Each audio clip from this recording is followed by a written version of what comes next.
the Delhi Sultan's contribution. And what we had seen was that the Delhi Sultans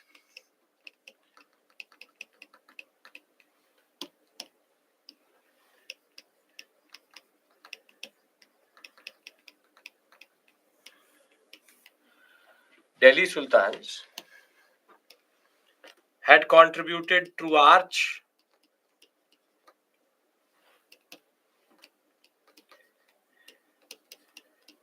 through dome, the concept of arabesque, limestone mortar. Thereafter, we discussed and understood barter, marble dome. You have beam and lintel. Generally, arcuate structures. And if we go by this, there is a lot which has been taken. It is called Indo-Islamic architecture because it is an amalgamation, a mixture of indigenous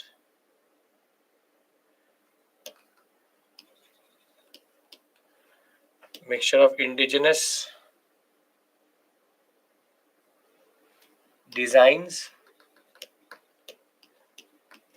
and Islamic conceptions. Don't worry, Tina. Okay. Now, I hope these words now have a certain sense to you. When I say these words, for example, true arch, true dome, arabesque, limestone mortar, barter, they are not alien to you now, and you understand what we mean. Now, when we talk about the discussion today,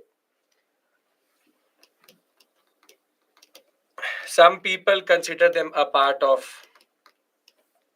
the Delhi Sultanate, but you know that I deal Lodhis and Sayyids separately.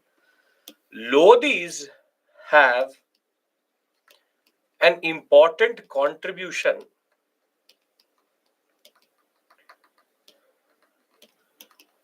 to Indo-Islamic architecture.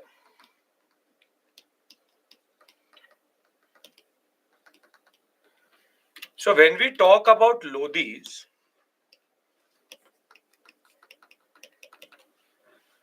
they are known for the following. Wherein you have garden tomb complex, which you see in Lodhi Gardens in Delhi.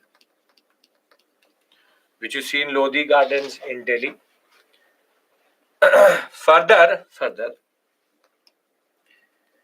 they introduced what is called double dome. Double dome means that if you have a very high ceiling and you speak something in that room, what happens? Or what will happen? If you're in a very, very big room, it has a very high ceiling. What will happen when you speak something?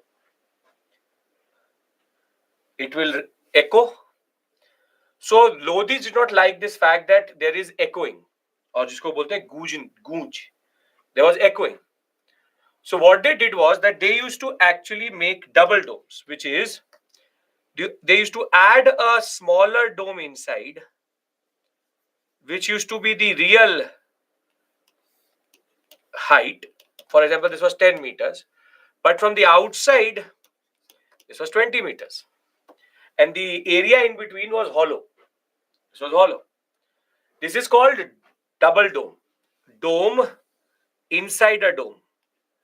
This is to basically negate the issues of very high ceiling, which is in itself a very interesting addition because This shows that they had become so experts in making domes that they were making a dome over a dome.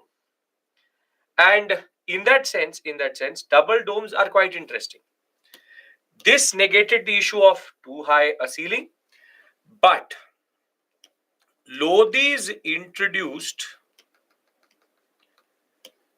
multiple Rajasthani elements which were taken forward by the Mughals. And when we talk about the Lodhi contribution, the Rajasthani, Gujarati elements,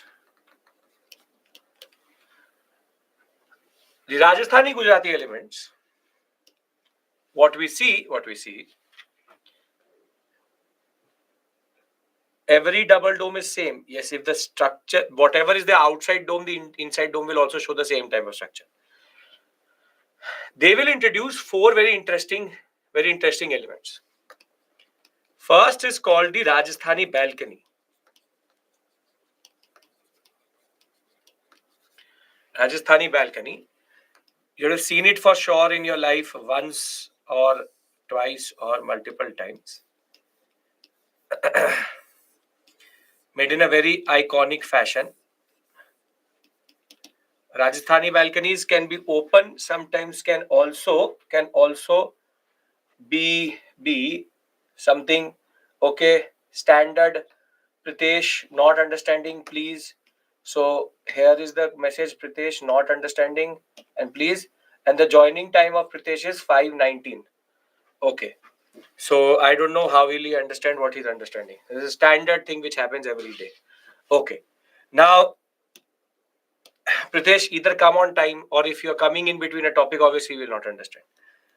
So I don't know what makes you come at 20 minutes late in that regard. We already started 6 minutes late and I've already wasted 10 minutes. Then I started. Still you're late. Okay. Now, Rajasthani balconies, this part could be open also. This part could be jali also. Second is called the, and I'll show you. See, you see here.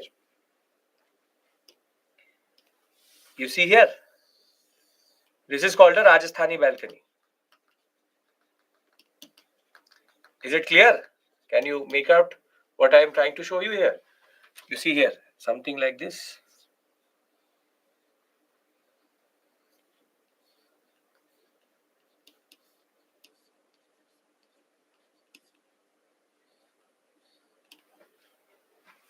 It seems like a window, but it's called a balcony. You want to call it, it seems like a window, but it is actually called a balcony. So you call it a window, but it is not a window. It's basically a balcony. You could walk out into it. This area, you can actually stand here. That way. Okay. This is the first thing. Thereafter, the second thing which he introduced, or they introduced, Lodhis, is called the Ekave or Eves. Now, I don't know if you've been to any of these monuments. On the corner of every building, you will see something like this protruding out.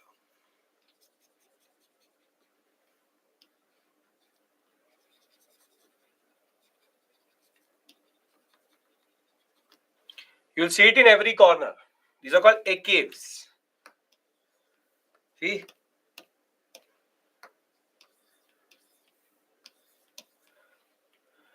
These are actually something which the Rajasthani Gujarati design used to do.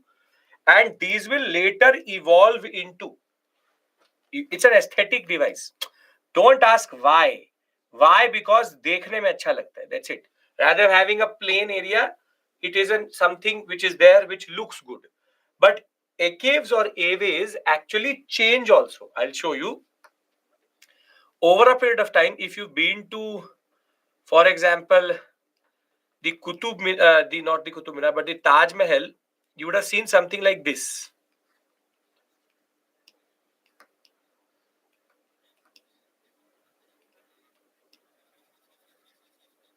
Have you seen something like this? This is both same, both are they both spellings. Cave, it's a French word, so it is written as you want to write it. The simple point is this evolves later into this, and you will see it on every corner. It is something which was taken from the Rajasthani Gujarati style. So taken from the Rajasthani Gujarati style. All corners it will be there. It's a standard thing which the Lodhis introduced, but it was made better later. Thereafter, another very interesting feature which will become very common is that domes will be, what I don't want to use the word adorned. Domes will be topped by inverted lotus.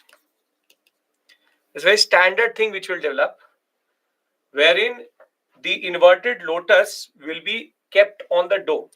So previously the domes used to not have anything above them, but inverted lotuses will become very common. With caves you can still see here in that regard. But the most interesting thing, we'll see a inverted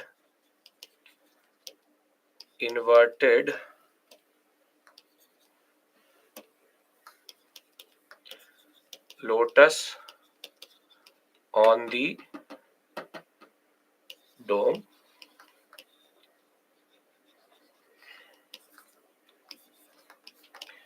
Now, see, invert lotus has a lot of significance in Hindu mythology, and generally in when you try to, what does lotus represent generally? Can anybody tell me what is the representation of lotus mean? What is lotus? Lotus is a manifestation of goddess Lakshmi. So basically, it represents prosperity. So therefore, this element was something which the Islamic rulers also understood, the sultans also understood, that good fortune, lotus, money, and that connection in that regard. And in the imagery, they always wanted to add the lotus as much as possible, and that is something which will become very common. But the most important element, which they added is called the Rajasthani Gujarati Chhatri, or which is called as domed kiosk. It's called domed kiosk. And again, this you would have seen. Why inverted? Because if it's not inverted, it's very hard to make. Inverted lotus looks good, aesthetic choice. Domed kiosk. This again you would have seen in your life for sure.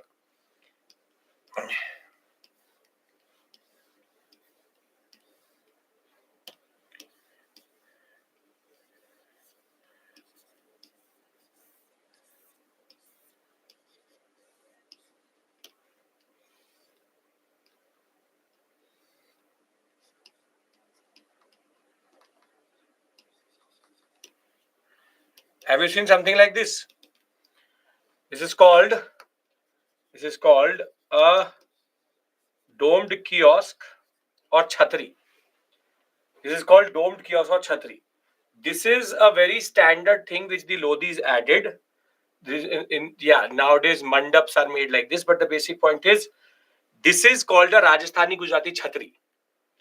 Now these four elements came into Lodhi architecture, and Lodhi architecture in a way pioneered these ideas, from balconies, kiosks to caves or caves, and beam lintel structures still were being used. They used double dome structures. They always also had this garden tomb complex. The whole Lodhi gardens is nothing but the tombs of all the three Lodhis, Bahlul, Ibrahim, and Sikandar. But the The fact is, why are we talking about the Lodhis in this way? Because when it comes to the Mughals will take all of these elements to another level, wherein these are the elements. If I have to summarize in a way, Delhi Sultans had created the true arch, the true dome, limestone mortar, sloping wall, intricate design, which is called arabesque, and they had already created a certain syncretic Indo-Islamic culture. If I add to this the Lodi contribution, which is double dome,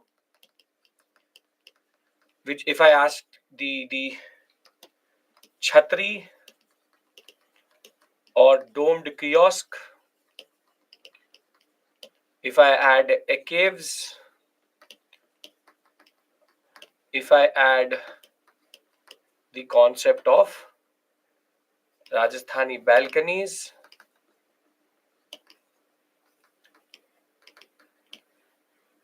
and when I take this, it is on this base,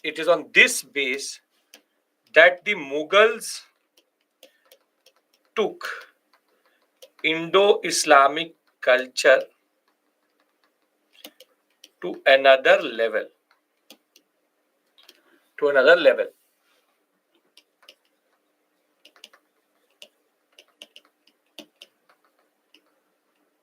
So before I go to Mughal, because that is a longish discussion and an interesting one, do we understand how gradationally elements are getting added, and why do I call these buildings more Indian than actually Islamic?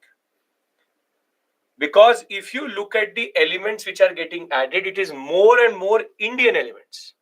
It is literally Rajasthani Gujarati styles going into Indo-Islamic culture.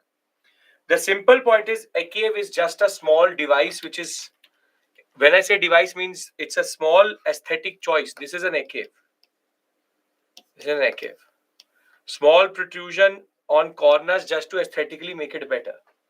The simple point, what I'm trying to argue is that the artisans are Indian, the mistris are Indians, the architects may be Islamic, the designs may be Islamic, but the implementation is properly how during the Mauryan period or previously we've seen borrowed concepts coming through. It is a borrowed design from the Islamic cultures, but is truly implemented in a truly Indian way in that regard.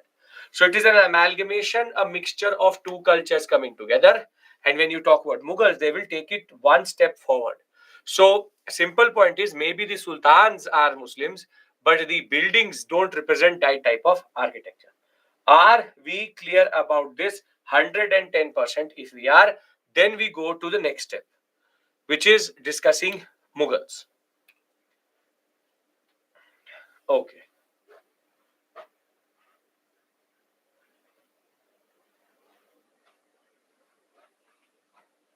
$110%? Okay, perfect. Now, when we talk about Mughals,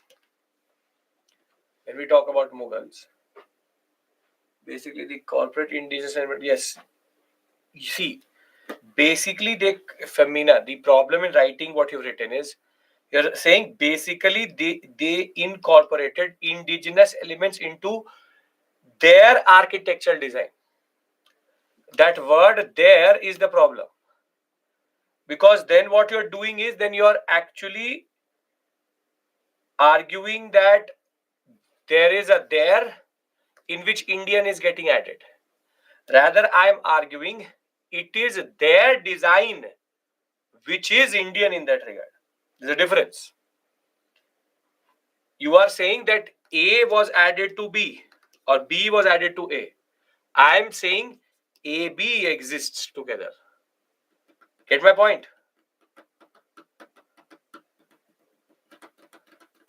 Okay. Now, Turkish, everywhere, Vikram, it will be Turkish which will start to represent, which will start to spread across.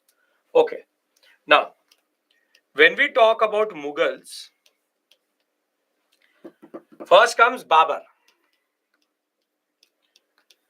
Now, Babur does not have the political stability of the Indian subcontinent to monumentally express himself. So he has no real addition to the Indian architectural landscape. He made 2 mosques, one at Panipat and the other one, I'll show it to you. One at Panipat and the other one at Sambhal. This is the Panipat one. Panipat mosque, nothing really actually out of the box. Ugly building that is. So Panipat and Sambhal, no architectural merit. But one thing he does, he in Afghanistan, while sitting in Kabul as a ruler who had nothing really to do, he introduced a concept which is called Char Bagh concept. It's called Char Bagh concept.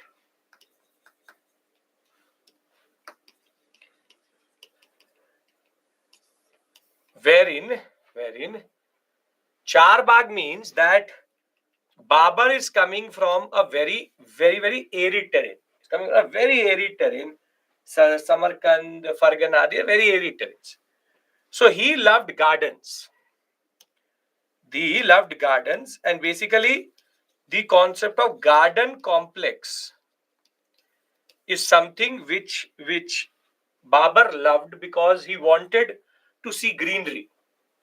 And therefore what he did was he developed the 4-quadrant Bagh, which is called Char Bagh. Now Char Bagh has multiple, in a way, interesting elements because at one level you have this 4-quadrant structure. There is also water works, and the flow of water is something which again he likes to represent, he wants to represent, and therefore it is something where Babur was the one who conceptualized this idea of Char Bagh.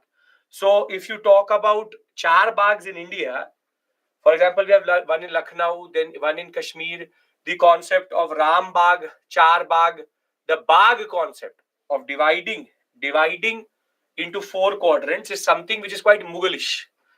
And they will take it one step forward.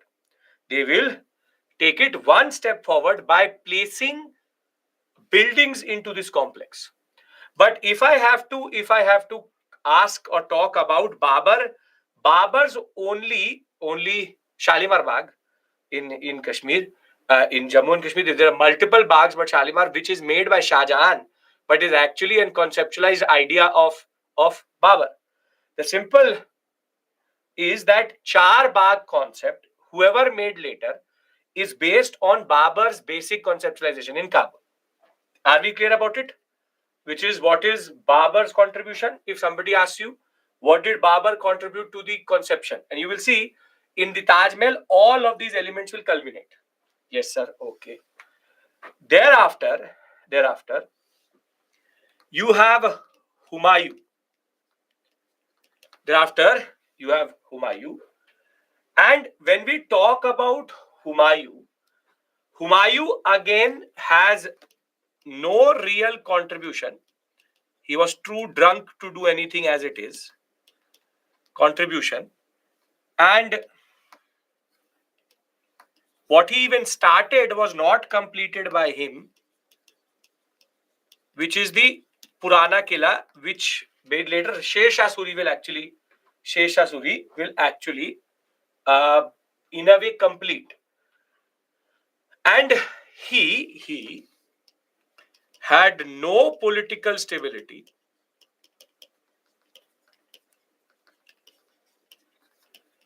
or the time to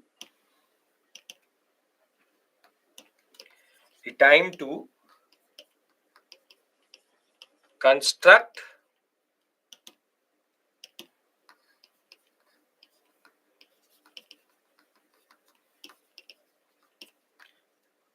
the main buildings or any monuments.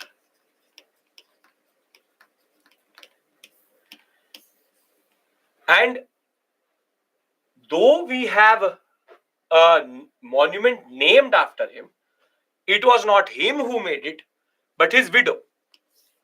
So the Humayun's tomb, which is seen as a step forward to what Babur did, was made or was commissioned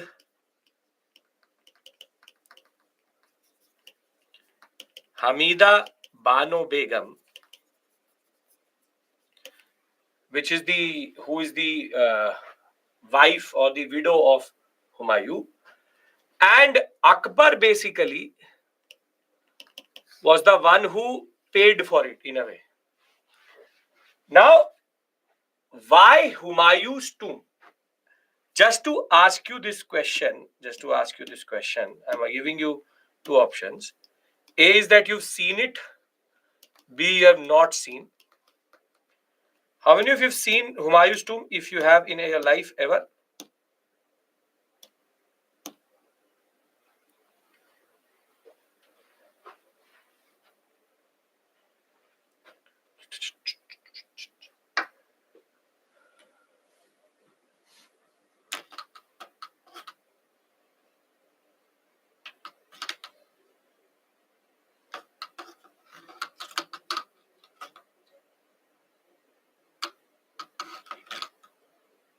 Seen means when you are there. 74% haven't seen it. So, see, if you have not seen Humayun's tomb, 1 second, tell me one thing. A, B, same, which is seen, not seen. Tell me, have you seen Taj Mahal?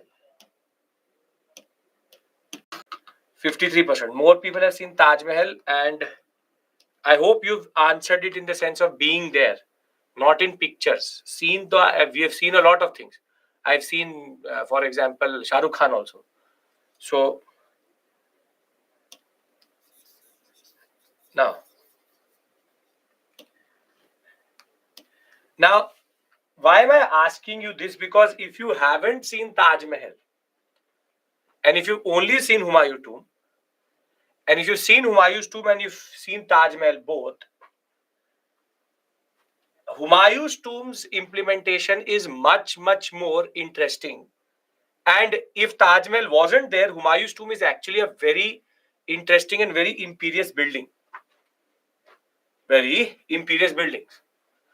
And when we talk about Humayun's tomb, it is considered very important for 2 to 3 very important reasons. The architect, I'll show you his name so that there's no issue. Mirak Mirza Giyas. Mirak Mirza Giyas actually was brought by Hamida Bano Begum from the Safavid Empire. So basically, he has a very strong Persian Iranian influence. And for the same reason, Humayun's tomb represents Indian plus Persian plus Islamic conceptions of architecture.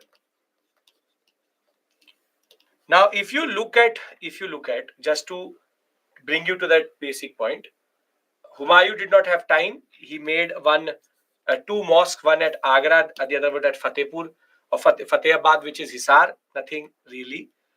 And in 1555, the building called Humayun's Tomb will be commissioned. And in 1564, it will be completed. And it was commissioned by Hamida Banu Begum. And the building was made by an architect coming from Persia. Therefore, that Persian influence in that regard. So, if you look at the Humayun's Tomb, you will actually understand why do I say that it is a very interesting building. First thing which you distinctly see by looking at the Humayun's Tomb itself is it is based on the Charbagh concept. If you look at it, it is surrounded by Charbaghs, 4-quadrant baghs. Thereafter, Humayun's Tomb is made on a very high platform, which is something which actually is there in temple architecture, which we see, Pitha. And somewhere down the line, the Islamic architecture picks up on this idea that making buildings on a high platform makes sense. And therefore, the high platform concept comes through. But now comes in the basic elements which I'm talking about. See, you will see a very beautiful blend of 2 to 3 things. Red sandstone is used very beautifully with yellow and white sandstone, together making a very interesting combination. But now come the Rajasthani Gujarati elements which I was talking about. You see here, you have the caves, you have the chhatri, which have been picked up directly from, the chhatri, a cave, and a cave, which is domed kiosk. Now, along with that, the dome which you see on this building is a double dome, which basically is a Lodi element which they've taken forward. It's a double dome, but it is very sharp in its representation. This curvy linearity, where have we seen previously? This curvy linearity, where have we seen this previously? Very good. Nagara style Latina has this strong curvy linearity. And in that sense, that element comes through because they used to make flatter domes. They made it very pointy, wherein again that idea of temple architecture comes through. But the most interesting thing is this. What is this? Can anybody tell me? This is a star. What is the star represent? What does the star represent? Yes. This is called the Star of David. This is a Jewish symbol. And this is where the Persian influence is coming through. Persian influence is coming through. And what we see is a very interesting implementation wherein you have a dual. This is called Star of David plus inverted lotus. See, you don't need to learn everything I'm saying. What I'm trying to show you is something different. I'm trying to show you what Indian architecture really is. Everything which you need to write in the examination is given in the PPT. The images which I've brought to you is to specifically show you something, which is that our architecture is more nuanced than what you actually think. Star of David plus inverted lotus is something which you would never think about for Indian architecture. So when somebody says to you that this is this architecture, this is this architecture, it is all Indian architecture, because there is no equivalent to the Humayun's tomb across the world, because nobody made buildings like this. And therefore, Indo-Islamic architecture is one step gradation adding of elements as we go forward. So what we've understood is that the Humayun's tomb has multiple things which are bringing the old elements, which is the concept of true arch, true dome, double dome, chhatri, kiosk, and adding something to it. So every Mughal building actually added something to the larger assemblage, from just starting from a arch to a dome, now creating these magnificent buildings, which are also bringing Char Bagh, plus all what we know as Lodi, plus what we call as Delhi Sultanate architecture. So I hope that you are understanding what is the purpose of this discussion. Here you need to understand that every building is a further addition to the larger concept. Are we clear about this? Are we clear about this? Yes? Okay. Now comes Akbar. Now, when we talk about Akbar,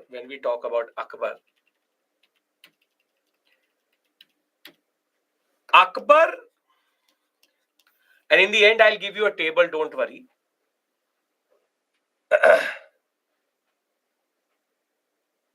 Distracting from, I have doubts. You don't need to learn the years.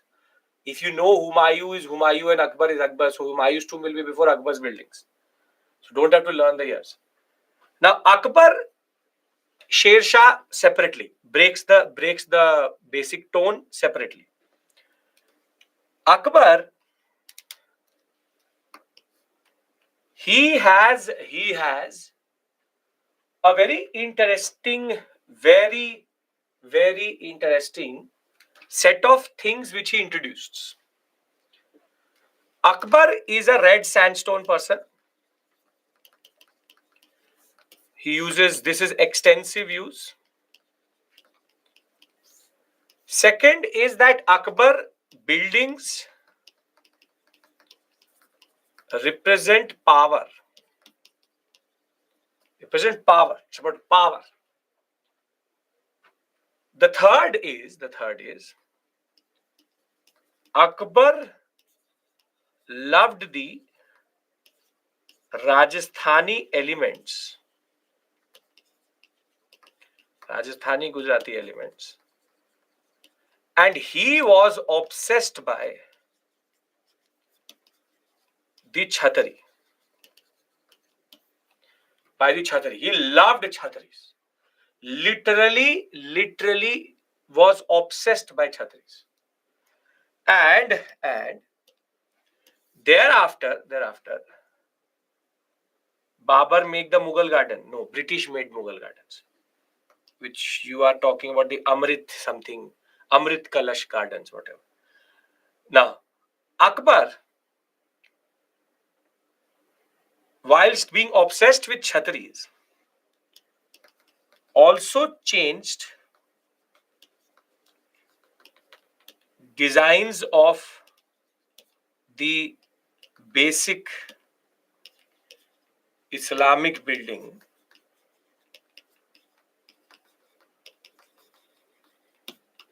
such as mosques.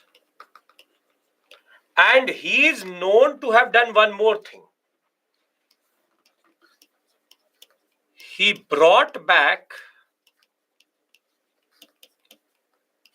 tributed structures.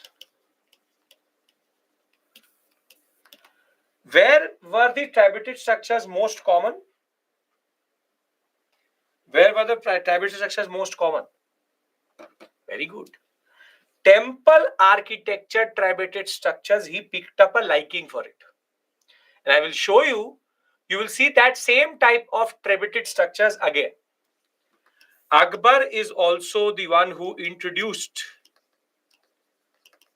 the four-centered arch. Basically, arches should not have depth. When you're able to make an arch which basically has depth, it's called a four-centered arch. You don't have to become a scientist here. It is called four-centered because you can see this arch has depth. If I'm standing in the front, this arch has depth. You can see it has depth. This depth is called four-centered. That's four centers the weight is divided. So again, if you take a tangent and do it, I don't care about that. If it says four-centered arch, it has to be Akbar.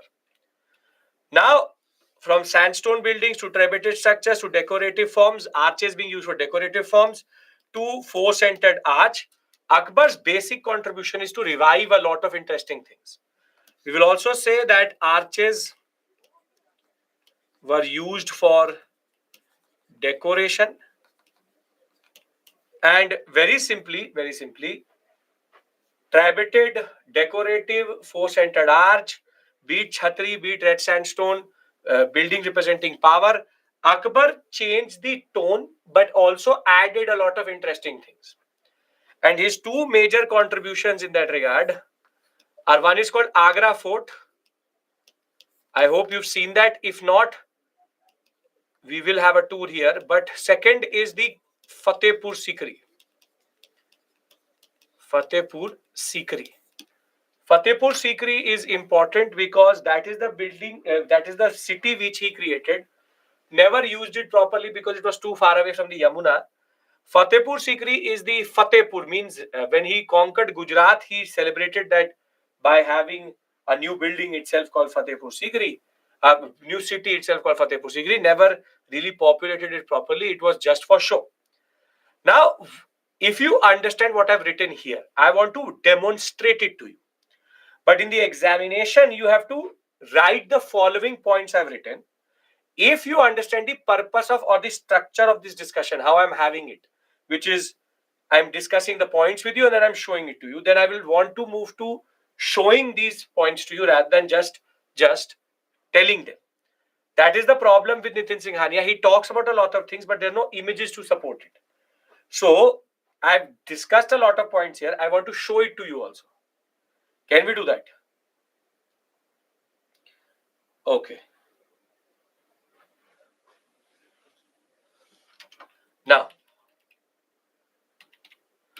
Now the first phase is Gujarat, is the Agra Fort, and unfortunately, this is the Agra Fort.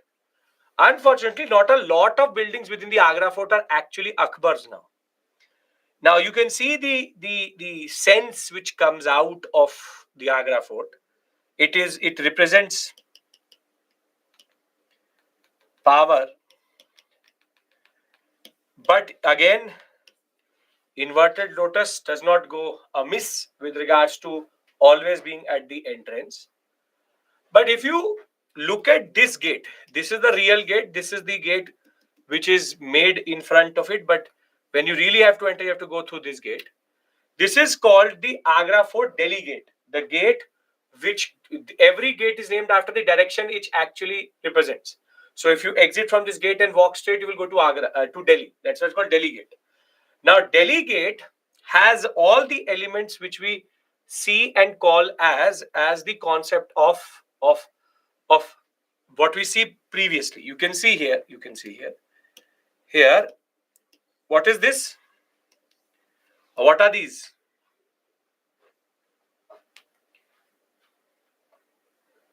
This is the Rajasthani balcony. Thereafter, chhatri, inverted lotus on dome. And this is an octagonal structure with again balconies representing the Rajasthani style. But you can see he's made arches here. But these arches have no purpose other than just being a standard decorative device. But what is more interesting is, see, within the Agra Fort, there's only one structure which actually represents Akbar. Because if you enter from the Agra Fort, on the right hand side you have Jahangiri Mahal. This is called Jahangiri Mahal. Every other building was remodeled by Shah Jahan into marble. And that is why, except for that, this is the second building which actually represents Akbar within Agra Fort itself. And here you can again see how Akbar was getting more and more influenced by Rajasthani Gujarati styles, and he was changing the way buildings were being made. So from the big chhatris which you see here, from the Rajasthani balconies which you see here, to the inverted lotus which you see here, from arches being made to just decorate the whole structure. It's a two-story building. If I don't tell you that it is Akbar, and it is Akbar, or it is made within the Agra fort, would you actually believe that it is an Islamic building? Would you actually believe it is an Islamic building? And the idea is no, because it is missing a very important element. Islamic buildings and mosques mostly have minars, but they don't have minars. They don't have minars, they don't have domes. It is a proper structure made in a way so as to represent a amalgamation of the Indo-Islamic culture with more Rajasthani and Gujarati elements. But if you look from the inside, then the real resemblance comes out. If you look at the inside, where have we seen pillars like this? This is called a trabeted structure. It's a double-story building. These type of decorated pillars are temple inspired. So when you look at the Jahangiri Mahal from the inside, it seems more like a temple than actually like a basic residential complex. But this resemblance or this idea goes one step forward when we reach the second phase, which is Fatehpur Sikri. And in Fatehpur Sikri, we have both types of buildings, religious and non-religious. And we'll discuss, for example, the what we call as Jodha Bai's palace. We'll discuss the Panch Mahal. The point is, if I show you this, if I show you this courtyard is actually the courtyard of a mosque. And if you look inside the Jami mosque itself, or the Jami Masjid itself, you see here arabesque and the lotus. Now, mosques are not made like this. Further, the original design of mosques have also been changed. A mosque, a masjid will always have a minar. Akbar said to the architect, minar nahi, line se chhatri laga do. You see, chhatri, chhatri, chhatri, chhatri, chhatri, chhatri, chhatri, chhatri, chhatri, chhatri, chhatri, chhatri, chhatri, chhatri. बोला जिधर देखूं तो छतरी दिखना चाहिए. So if you look at it, the Jami mosque doesn't even look like a mosque. Doesn't even look like a mosque. And I hope now you realize why the ulemas would hate Akbar quite a lot. And why they would call Akbar more Hindu than actually Islamic. Because if you look at his buildings, he literally said, I don't care if the mosque should look like this. I want this mosque. He is putting Hinduistic elements inside a mosque. And nobody can challenge him because he's Akbar. You say something, you will be most probably buried alive in one of these panels somewhere. The simple point is that Akbar had the guts and the vision to create his own designs. That is why if you go to the Buland Darwaza, again, overload, छतरी छतरी छतरी छतरी छतरी छोटा छतरी भी लगा दो छतरी छतरी छतरी छतरी छतरी छतरी छतरी छतरी छतरी छतरी again छतरी छतरी. He said big छतरी small छतरी does not matter. I only want छतरी.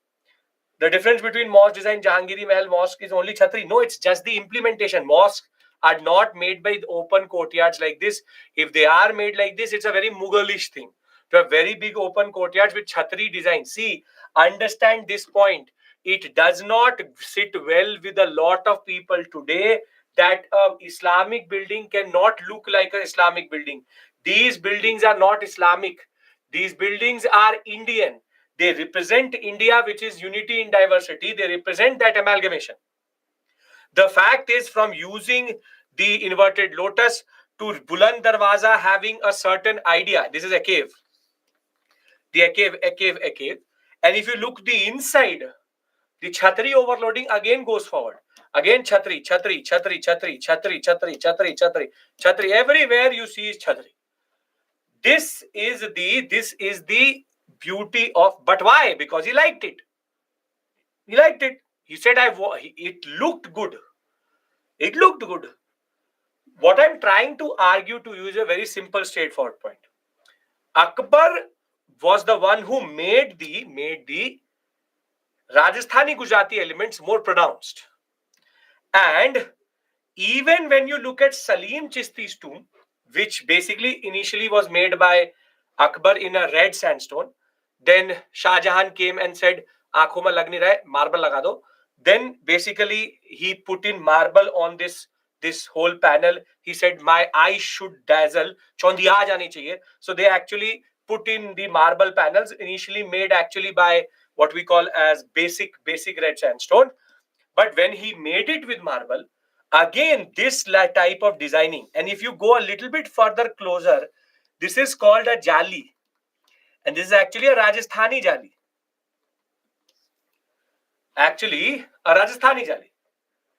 So very simply, when they made even Islamic buildings, Salim Chisti's tomb, it now looks more like a temple. It actually looks more like a temple than actually a tomb, with the basic domed thing with the inverted lotus on the top. If you look at the basic design of Salim Chisti's tomb, there is actually a place in which you can go around the tomb. Again, something which is not used in tombs itself. Where is Salim Chisti's tomb? This is again all Fatehpur Sikri. And if I move a step further, we get two buildings, which is one is called Panch Mahal and the other one is called Jodhabai's Palace. Now, if you look at Jodhabai's Palace, ignore the guide making a fool out of these foreigners.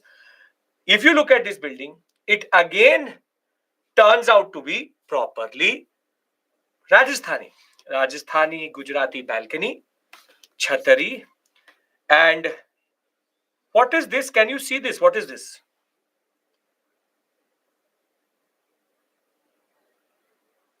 This is Star of David plus inverted lotus. Something which they picked up from Humayun's tomb. And again, if you look at this arc is not needed. It is just for aesthetical purposes. But the real flex or the real show off which Akbar actually did was in the Panch Mahal. In the Panch Mahal, it's a 5-story building. And very simply, he said, I want to know which story I am by just looking at the pillar. This is again a tripartite structure. Each pillar is dissimilar to each other. Obviously, the chhatri will come in the top. Every pillar is dissimilar, meaning he will have a different design here, different design here, different design here, different design here. And Panch Mahal is basically a useless building, but a flex. Flex means it is trying to show that if it comes to me being bored, I can even make 5-story buildings. So very simply, I have shown you a whole set of buildings which basically which represent Akbar.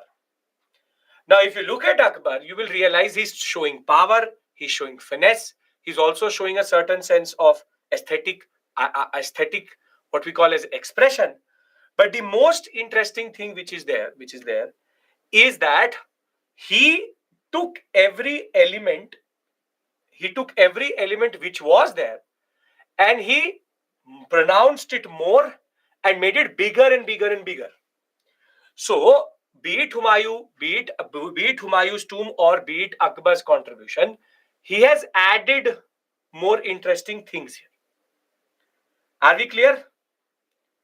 Are we clear? I'll give you a table in the end of the discussion that will be enough to suffice to write any answer in the mains level examination or any what we call as basic question with regards to that.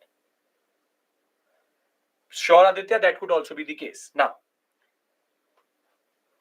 now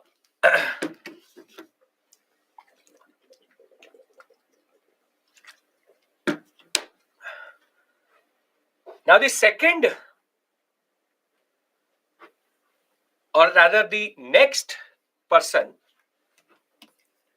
is Jahangir. Now, Jahangir is not known for architecture. He is rather known for paintings. And Jahangir's paintings are the highest point in Mughal painting tradition. Now, which Akbar building have situated where? Agra Fort, fortunately, unfortunately, still in Agra. And Fatehpur Sikri उठाने की कोशिश की थी. They tried to pick it up, were not able to. Still near Agra. And where they were, they are still there. What I'm trying to argue. Agra Fort is still in Agra. There's a Allahabad Fort also made by him. Lahore Fort also made by him. And you have the Fatehpur Sikri city and other smaller buildings here and there. Now, Sir Salim Chishti, where it is? Inside Fatehpur Sikri.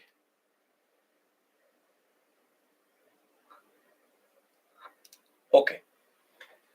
So Jahangir is the highest point, but Jahangir's period is a very interesting period because it is a transitionary phase from red sandstone. I'm coming to that. Akbar's tomb is in Sikandra, which we're coming to. Again, near Agra. Red sandstone and marble. Now, before Akbar died, he actually had already designed his tomb. Now, Jahangir period has two major contributions. One is Akbar's tomb at Sikandra. And the second one is Noor Jahan, who wasted a lot of money on her father's tomb, is called Itmatu Dola. Itmatu Dola tomb. And Noor Jahan's contribution or Jahangir's contribution in Itmatu Dola's tomb is very important because here for the first time we see a new decorative technique which is called Pitidura or Pitiduri. Now, if you look at Akbar's tomb, Akbar's tomb itself shows a transitionary thing, wherein half of it is made out of red sandstone and half of it is made out of marble. And over and above that, obviously Chhatri had to be there, a man who swore by his Chhatris. But what we see is that arabesque has come back in a new element, but minars have now started to, in a way, take the position where the caves used to be. So basically, minars in a way are representing like oversized caves. Now, the most interesting building of this set is this one. Jarokha Darshan is not a building, it's a practice. Now, this is called the Ihmadudaulah tomb, which is in Agra. Before you, if you're coming from Delhi, cross over the Yamuna on the right hand side of the, just before you cross the Yamuna on the right hand side, there's a tomb, which is called the Ihmadudaulah tomb. That is Noor Jahan's father. And this tomb is actually full marble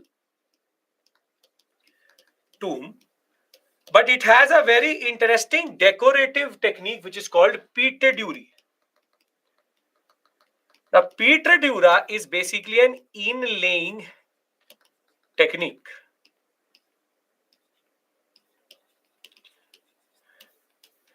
Is an inlaying technique. What do you mean by inlaying technique? Basically, now you see, if this was this is marble comes in slabs. I hope you understand that. Do you understand that marble comes in slabs? This is one slab of marble, right? The marble is very flat, plain, very beautiful. Now, over this flat, plain body, what our karigars were able to do. See, if I start to chisel on it, chisel means that I start to push pressure on it. And if I make perforations, perforations mean holes into it, what would it look like? If I made holes in a whole marble panel, what would it be basically called? It would be called a jali. Now, jali basically is net. Jali is when you go through the marble. You can see through the marble. But what they were able to do was able to make patterns in them. They had made it in such a way that it did not become translucent or transparent, but in each of these panels you could put stones to make patterns.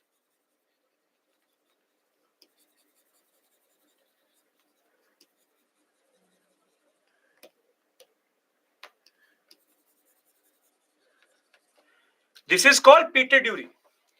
They make a mold or they make a pattern in which you can then place these stones so as to make patterns in a very beautiful way altogether. Jali would be that you have gone through it, but the whole Ihmadudaulah tomb is basically made out of pitteduri. Pitteduri is very, very hard to do, and I'll give you a very simple example of it. If you have a piece of paper, do you have a piece of paper in front of you? Do you have a piece of paper? Yes. Now take a pen and poke a hole into it. Hold it like this, hold it in a way that the pen goes through it. Can you make the pen go through it? Yes. That is how a jali is made. That you took a marble piece and poked a hole through it without destroying the marble. Now imagine, now you broke paper. You tore the paper. Most of you would have torn the paper because you would not have created the enough pressure. Now imagine that they were able to make grooves in that paper so that you could put small pieces of stones inside it. Grooves. If you take that paper and start to make a groove means indentation in which you can put one small stone, that is basically pitteduri. What I'm trying to prove to you is the difficultness of something like this. It's very, very difficult to do. And this is the level of architecture which we had reached. We understand this? Pitteduri, Noor Jahan and Jahangir's contribution, transitionary phase, and it is very time consuming. Transitionary phase and a new type of pitteduri, a new type of decorative technique called pitteduri. Now comes our overspender, our bankrupter, the reason why the British were able to do what they were able to do, why Aurangzeb hated him generally.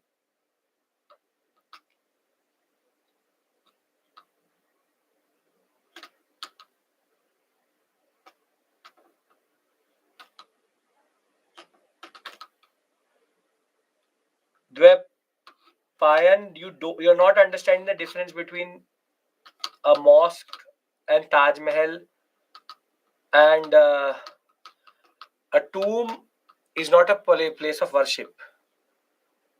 A temple and a mosque is a place of worship, and there's a difference between these two. So if you understand what I said, you will understand what your question is. Now, very good, Ravi. Now, Shah Jahan, if you have a lot of money and you want to waste money, give it to Shah Jahan. He will waste money very efficiently. Now, very simply, Shah Jahan did two things. He hated Agra, but he also loved Agra because he made the memorial of his wife in Agra, which is the Taj Mahal. But at the same point of time, he did not like Agra's temperature and basic demeanor. So he brought back. He's the one who brought back the what we call as capital from Agra to Delhi. And when he came back to Delhi, he did two things. He made the Jama Masjid and the Red Fort, which is Shahjahanabad, which is called Red Fort today, Lal Killa. And Lal Killa and the Taj Mahal both represent, in that regard, two high points of the Mughal architecture. Now, when we look at the Red Fort itself, today the Red Fort is quite different because after 1857, once the British entered the Red Fort, they destroyed everything in this section, and only what today exists is this part, which is Meena Bazar, and you have Diwan-e-Aam, Diwan-e-Khas, Rang Mahal, and Moti Masjid, which is left. Other than that, nothing is left in this whole sector. British created these ugly barracks in that regard. The simple point is, Red Fort, you had close to 53 different buildings, but only 4 survive. Jami and Jama are different. Jami Masjid is in Agra, Jama Masjid is in Delhi. Now, when you look at the Red Fort, what you actually see today is not the real gate of Red Fort. This part, which you see here, from where the Prime Minister actually speaks, was not made by Shah Jahan. This is a later addition. This whole section. This is a later addition. The real gate is actually here. This one. This is called the Lahori Gate. This is called the Lahori Gate. This is the Meena Bazar. Meena Bazar is known to have a roof which is actually made out of arches, 4-centered arches. But if you look at the Red Fort's main gate, you will automatically realize a cave's looking more or less like a minar. Red sandstone plus marble inverted dome. Then you have the kiosk itself, octagonal structures, which is quite common. This has now been closed, but this was actually a balcony here, which was what was called Rajasthani Gujarati balcony. And the most important aspect which you need to again realize is that if you go inside, we see these 4 buildings. This is the Diwan-e-Aam. This is not Diwan-e-Aam. This is Diwan-e-Khas, Rang Mahal, Jami Masjid. And you have one more building which is called the Diwan-e-Aam, which is in front of it. Now, within the Agra fort, Shah Jahan, I told you, did not leave anything left. But what he did was he remodeled the Jami Masjid of Agra, which is inside the Agra fort. And what he did was that he again challenged the notions of how a mosque is made by adding full marble chhatris and what we call as an arcaded, trabeted, what we call as congregation hall, which you see here. It's a whole trabeted, what we call as arcaded, which is multiple pillars are there, what we see in temples. But what is the most iconic element which can tell you a building has been made by Shah Jahan is called the nine cusped arch with the lotus. 1, 2, 3, 4, 5, 6, 7, 8, 9. Cusp means foliations. You take an arch, and then take out 9 cusps from it, and you get a Shah Jahan arch. This is called the Shah Jahan arch. You will see it everywhere. You will see the standard chhatri itself. You can see it in the Red Fort also. The Shah Jahan arches are there. So if you ever go to a building and you see these 9 cusped arches, it is the Shah Jahan arch which has been used. Now, the Diwan-e-Am, this is the one, is an again arcaded congregation hall where the people used to meet. Again, the standard 9 cusped arch is there. But this is where the Jarokha Darshan used to happen. This is called the Peacock Throne. Now, if you look at the roof of the Peacock Throne, where have we seen this type of a throne? Peacock Throne? We've seen this type of a roof previously. Very good. This is called the Pala Sena Dome. The sloping roof of Bengal. Pala Sena Dome, Pala Sena roof. Now, do you understand why I say that it is an amalgamation? It is an amalgamation because when Shah Jahan went to the Bengal sector, he loved this roof and he said that I want it in my main throne in that regard.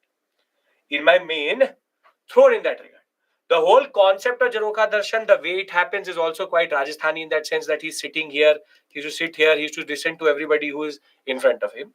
But the fact is, Shah Jahan in a way was moving one step closer to creating his masterpiece, which is called the Taj Mahal.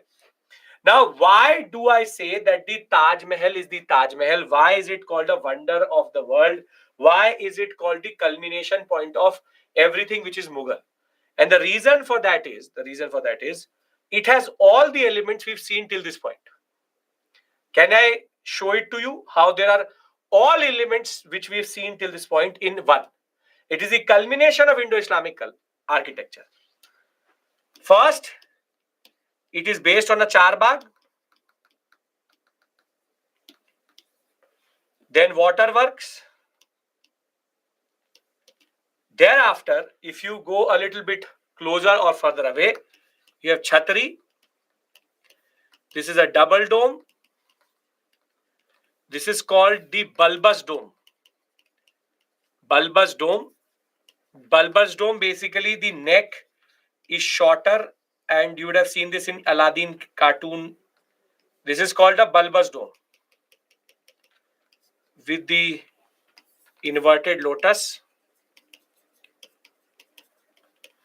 Then you have the caves. You can see here caves. You have arabesque. And if I go a little bit more closer, I have arabesque plus Peter Dury plus a cave. It is on a platform. It is based on an octagonal design. And in that regard, very similar to the what we call as the Humayun's tomb. And the minars are back. But these minars are actually in themselves an architectural marvel in that regard. Can I tell you why is it that we believe that it is very, very hard to do what they did in this? See, that is not the Urdu script, that is the Arabic script. Now, the Taj Mahal is made in such a way, and four-centered arch is also there. Yes, this is the four-centered arch. Now, why am I saying that it is an architectural marvel? Because if you have ever been to Taj Mahal, when you enter the entry gate, the minars of the Taj Mahal are made in such a way that if you look it from the entry gate itself, you will only see two minars.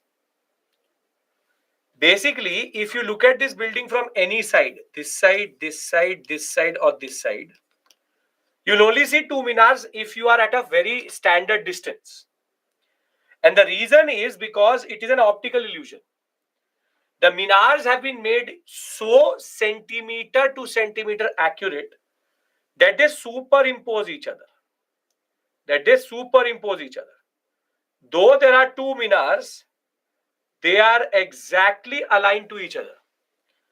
That is why it is believed that the geometry of Taj Mahal in itself was already a architectural marvel.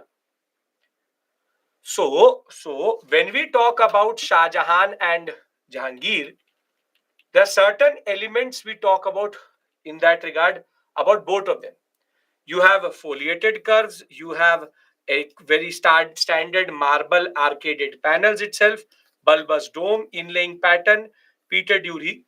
But Shah Jahan took it to a point which was never known previously, and the Taj Mahal in a way culminates all the standard things which are there, from octagonal pavilion to high marble platform to west structure having a mosque to being a square building but with 8 different sides itself, beautiful bulbous dome, to the ideas of the minars, to calligraphy, to the makaran, the very Jodhpuri makaran marble panels which came, which are the most lustrous in that regard.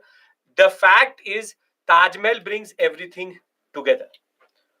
I hope now you understand why Taj Mahal is considered Taj Mahal.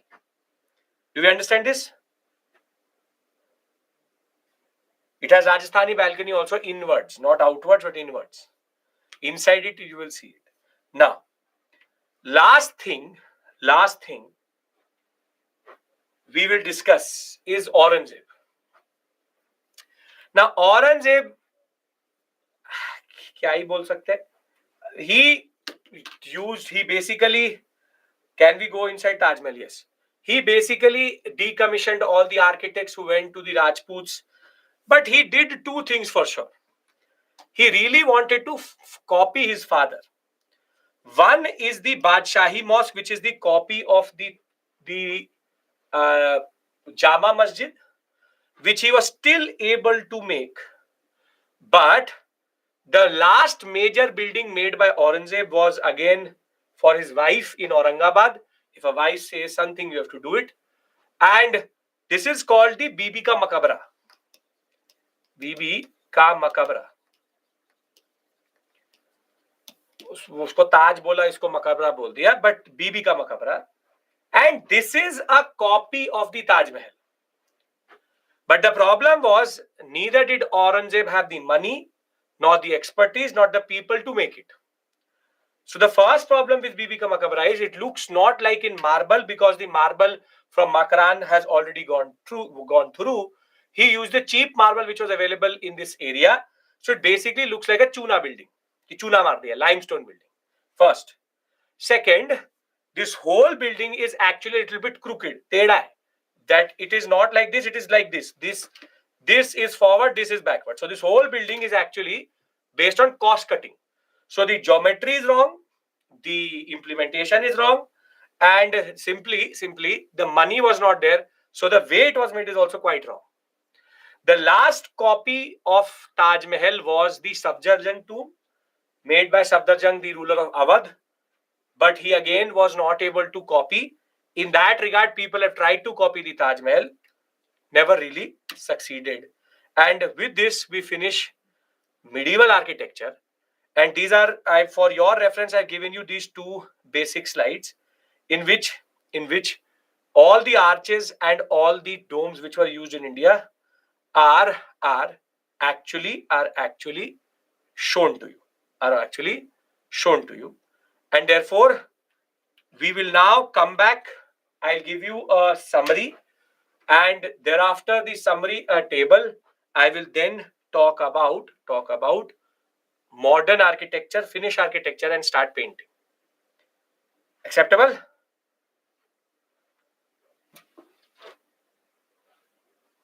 Okay, great.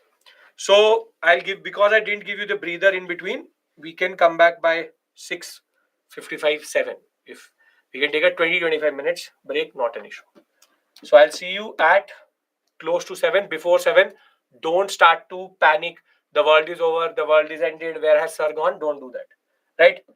See you.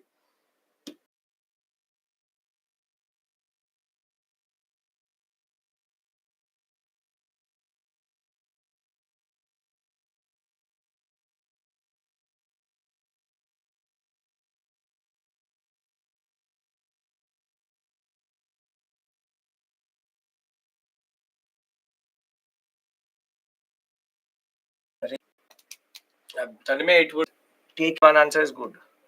Okay.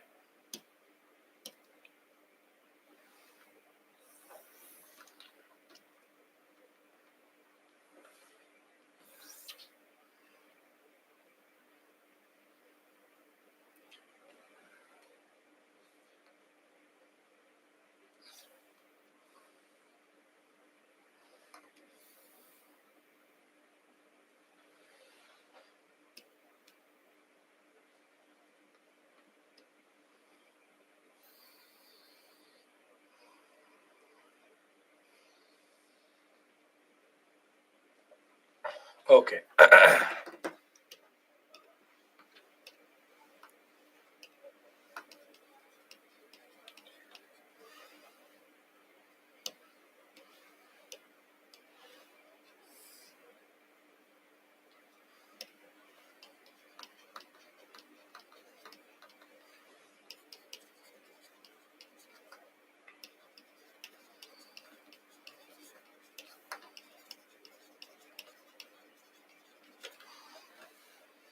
Orange.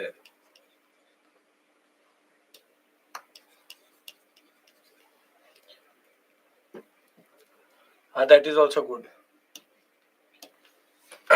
XY good enough. Okay.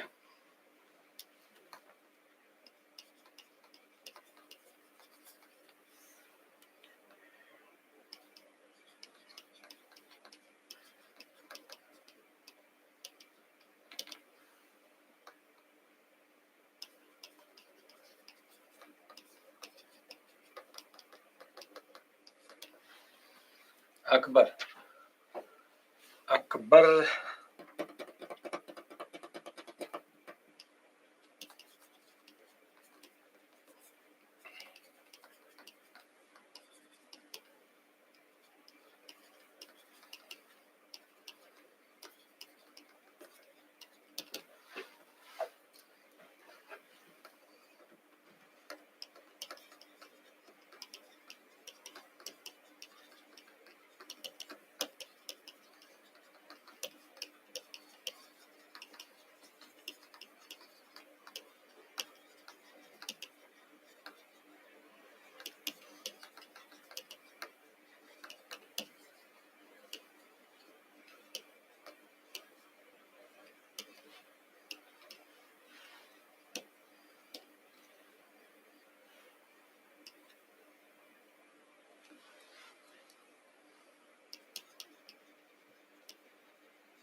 Jahangir.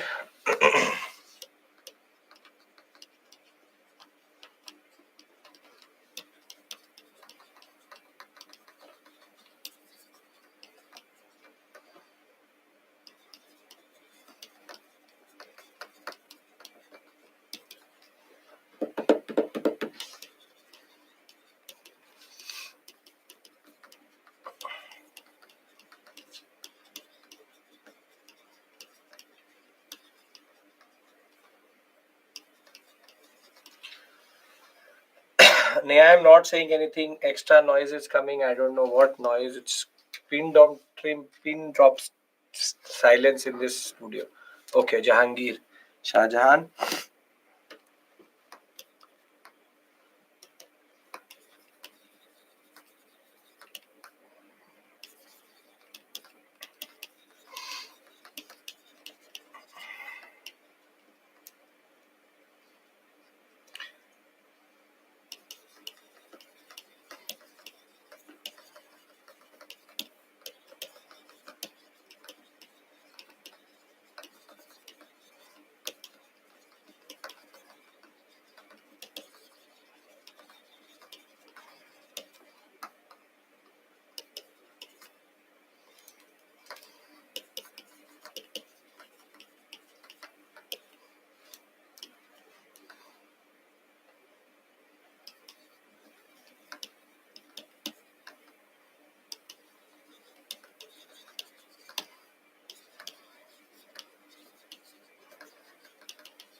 Karthik, you can watch it again, no issues.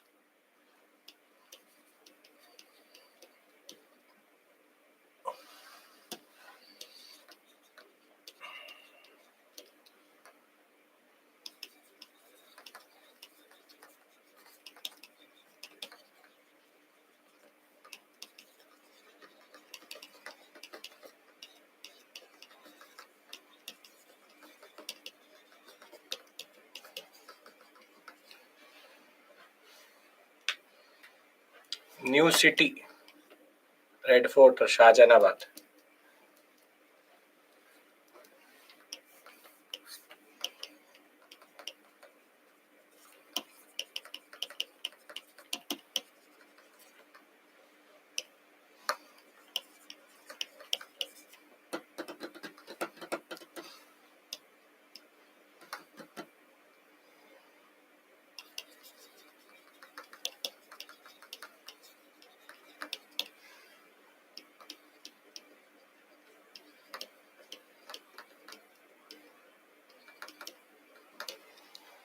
Done. Later Mughals are not stable enough to do anything.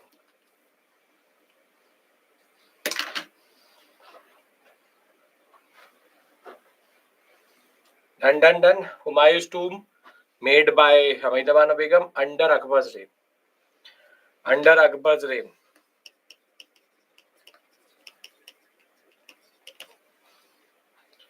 Can we transition to modern?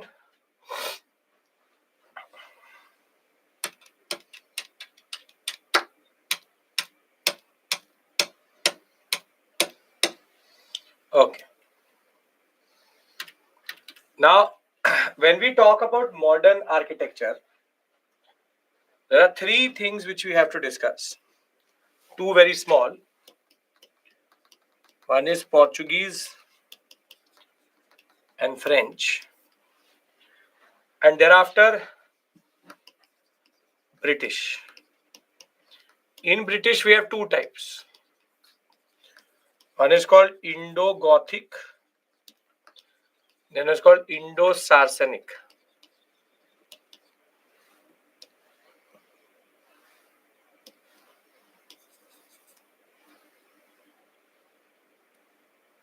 Nina Bazaar still stands as of today. It's a bazaar till today.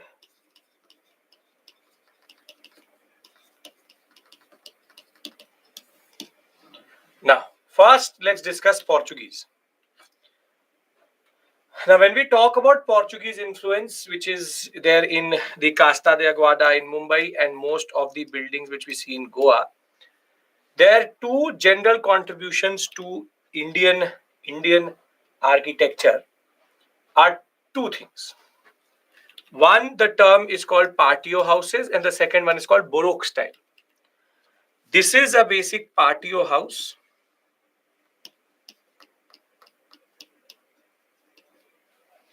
And second is called Baroque style. Now, patio houses are when there is open space in the front. For example, you would have seen that previously houses were made with space in the middle, but now you would have seen that houses have a very big porch, front area and back area. Previously, all spaces used to be within the house. Patio means open space in front and back. Now very common that ways. And Baroque style is what you see here. This golden decorative technique on walls. This is very common in Victorian, in England, for example, in France, you'll find it quite a lot. For Portugal itself, very common in European designs, which is this type of what we call as golden embroidery, golden work which happens on walls itself. So patio houses, which is open space in the front and The second, which is this type of decorative wall art, are two things which are related to the Portuguese. Now, in the examination, obviously, you're not getting a whole thesis on the Portuguese itself, but the Iberian style of architecture, two concepts were introduced and added into the Indian subcontinent. So there are two things which you have to associate with the Portuguese, not very big, not very small. Prelims type question will come from this area. Thereafter, we have the second, which is the French. And when we talk about the French, the not really contributed too much except for the architecture of Mahe, Karikal, Yanam, and Chandranagar and Pondicherry. But they were the first to develop the proper planned city before Chandigarh, and that is Pondicherry or Puducherry. Now, Pondicherry has a very interesting concept, which is basically called the radial plan, or what they call as Cartesian grid pattern, meaning that the whole city is based on concentric circles. The concept of having a city center is something which is talked about, wherein the city center is how the whole city is surrounded by or is planned around it. This is called, in French design, Cartesian grid plan. So again, not specific, but just for match the following. If the examination asks you, for example, French Cartesian grid plan, Baroque style, or patio houses, just associate two words, Baroque and Cartesian grid plan, Baroque and patio houses with the Portuguese, Cartesian grid plan with the French. Thereafter, the next is the British. Now, in British, the first what they followed between 1757 to 18, not even 18, till 1911, till the shift of capital to Delhi, they followed what is called the Indo-Gothic plan. Now, the word Gothic basically means Christian architecture, which was quite common in the church architecture and in what we call as the English sector or throughout Europe itself, Gothic designs. And the Gothic buildings are mostly what we call as inspired by the concept of Christianity. So you will see a cross everywhere. You can see a cross everywhere. This is the cross, the Christian cross. Further, the dark buildings. Then you have the iconic Gothic arches, which you would have again seen somewhere or the other in your life for sure. In old libraries, you would have seen something like this. This is called the Gothic arches. You can see here, arch has three basic openings. This is called the Gothic arches. And if you go closer and look at the imagery, of these buildings, they are generally linked to the concept of trying to possess or represent power. It is representation of power. And in a way, during this period, the Indo-Gothic style, the British were trying to be distinct. So Colaba region, the regions, for example, in Calcutta, old Calcutta sector, and Madras, old Madras, you will see these.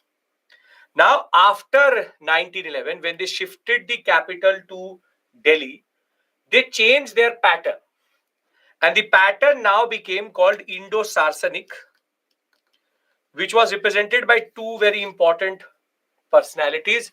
Lutyens, these are the two, Herbert Baker and Lutyens are the two architects of the New Delhi sector. And these architects that ways are now going to change the tone. By looking at the North Block, South Block, this is North Block. Does this remind you of something? Does this patterning remind you of something?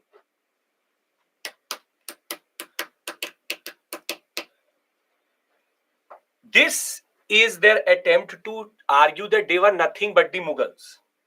And you can see with red sandstone back, yellow sandstone, lotus, chhatari, chhajja, and the basic point is they will use charbags, they will use domes as much as possible. And here, during the era of nationalism, they will start to change their basic outward projection. This you will see in the Red Fort. This you will see in the not in the Red Fort, the North Block, the South Block. This you will see in the old Parliament building, and in the Supreme Court. All of these buildings. This is a tribated circular structure based on Chaucer Yogini temple cult itself. This is a structure again. You have Chhatari, you have the dome, you have the standard tribated structures in that regard. It is very common. When we'll discuss current affairs, I'll talk about the new parliament building when we'll reach there. This is the only thing which you need to know, which is the Indo-Islamic architecture was topped by Indo-Gothic, which is more steel and concrete buildings, very large windows, crucified plan. Meaning if you look at the building from the top, it will seem like it is a cross. Thereafter, Indo-Saracenic will be used, wherein they will start to bring in a lot of different elements of Indian architecture and try to make more hybrid buildings in that regard. Other than that, who make the old parliament? British, Herbert Baker Lutens. And with this, we finish this module. Done. We have finished first two modules, architecture. Close to we've covered 60 pages of that first chapter of Nitin Singhania. If you have the newer edition 60, older edition 40, 45. Now I want to pivot to modern is over. Don't have to get caught up in modern. Modern, they've never asked a question. And whatever they're asking is current affairs. So we'll discuss it in current affairs. British Khatam, Gothic and Indo-Saracenic. These words are what you need to know.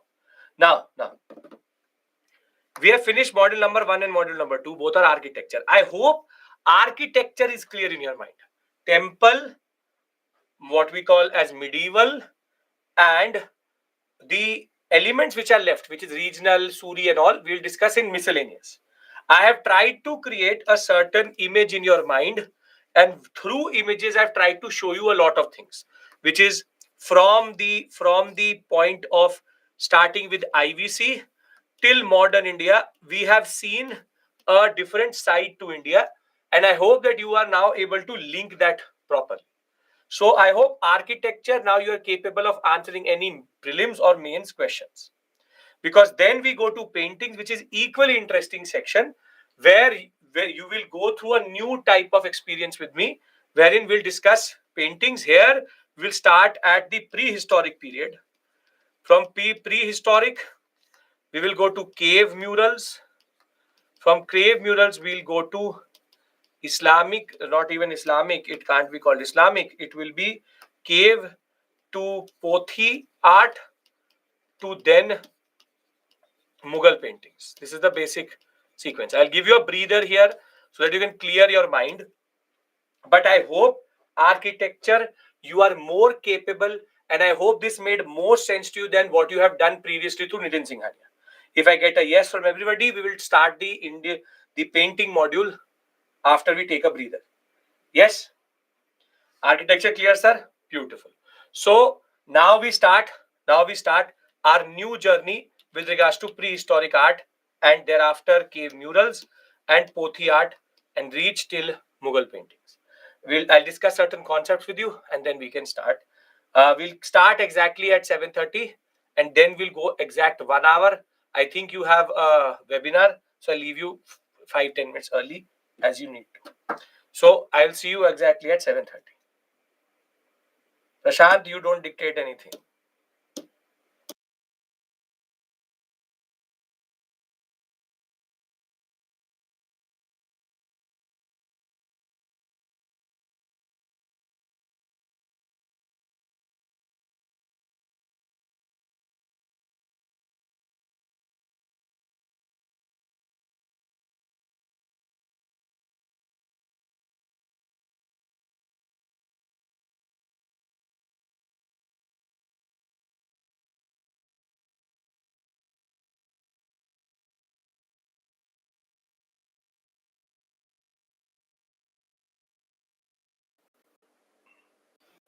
you don't want bricks, that may be your choice.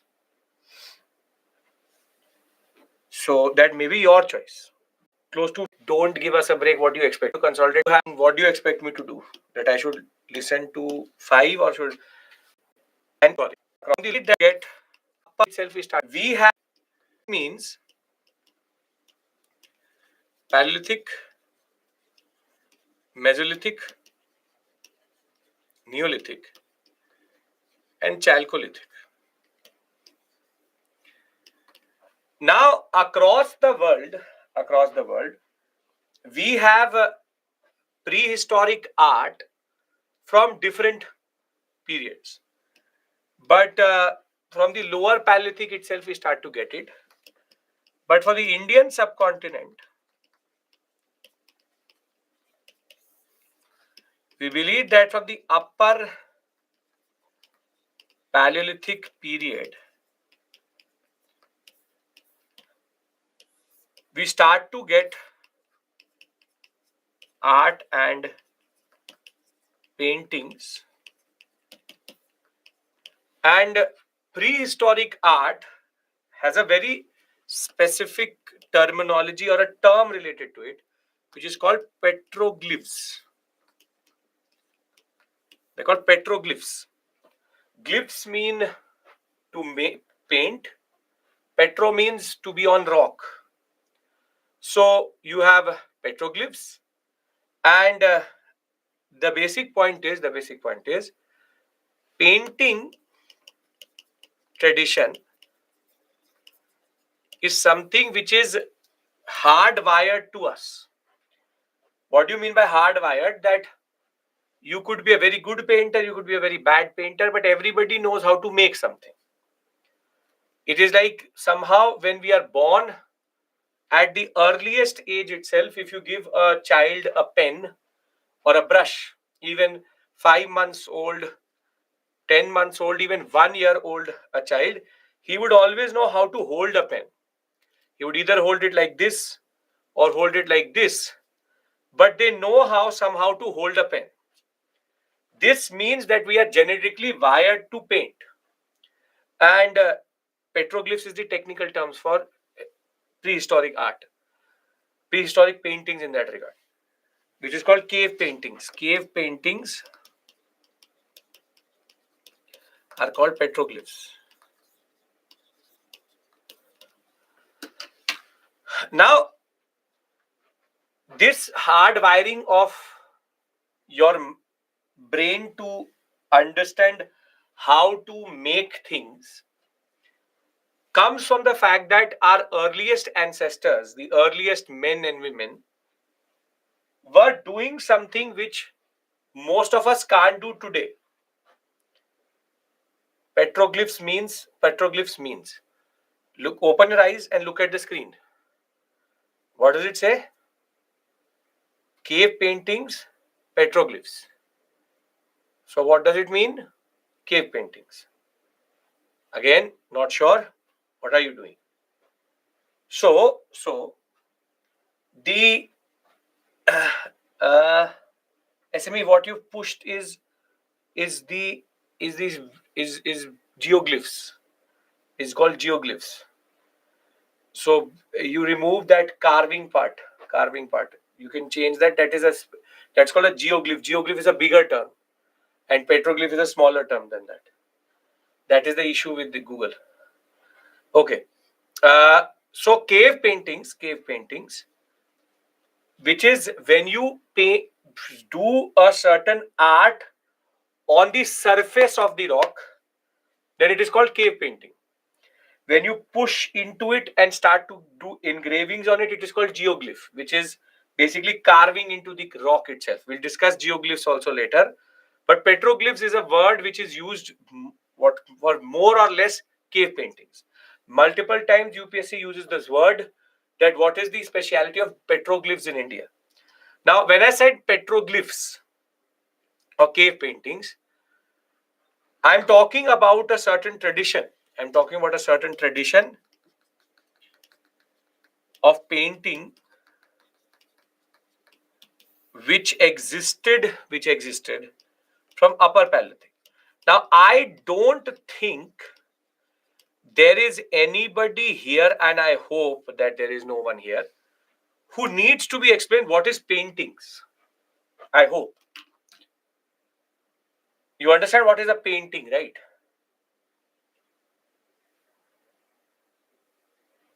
I hope that is the basic idea, that you understand what I mean by painting. Painting means to make an image on a surface, that is a painting. So what I'm trying to argue here is that we are hardwired to paint. That comes from our ancestry in the prehistoric period. And now comes the aspect with regards to cave paintings. What are the aspects you should know? When we talk about cave paintings, there are 3 to 4 things which you need to understand. One is effort. Second is value. Third is techniques. Fourth is characteristics. Fifth is thematic. And seventh is the representation of daily life.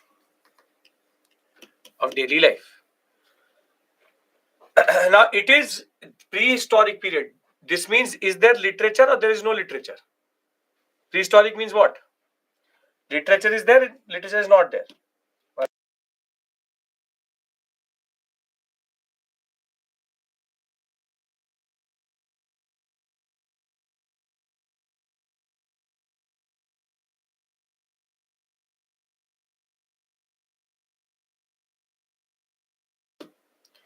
It means no literature. Now, because there is no literature, we don't know too much other than archaeological records, which is material remains. But because of these cave paintings, we have an insight into the life of the early men and women. Now, in India, from Upper Paleolithic times, we have found prehistoric paintings. And many of the caves we found in India, when it comes to Mesolithic or Neolithic, or not Neolithic, but Mesolithic and Paleolithic, we find certain form of paintings on them. Now, what do I mean by painting? See, this is how cave paintings are there. This is very rudimentary, but this is how cave paintings are there. And in India, 2 places we find a lot of cave paintings. One is called Lakhudiyar, which is near the river Suyal in the Kumaon Hills in Uttarakhand. And the second one is the most celebrated, which is the Bhimbetka sector. In Bhimbetka, we have 800 plus caves, and in them, from close to 500 of them have cave paintings in them. Now the question is effort and value. You and me can very simply say that these are very rudimentary images. These images have no value. These are just random images. But it was not cleared by Rain. I'll tell you why. But the concept is that, think of it how they were made. They were made fully out of memory. The thematics are quite diverse. Fully out of memory. You can't remember 5 martial arts. They remembered whole scenes. Second, they were made with very rudimentary, very rudimentary, what we call as brushes, and the concept of even fingers were used to make it. And the third is which is that they were done in caves which have only natural lighting. They are not done in open air. Third, they are made under artificial basic fire lighting, and some of them are so intricate that we cannot even make it today. So when we talk about effort and value, what we mean is that, what we argue is that it has more value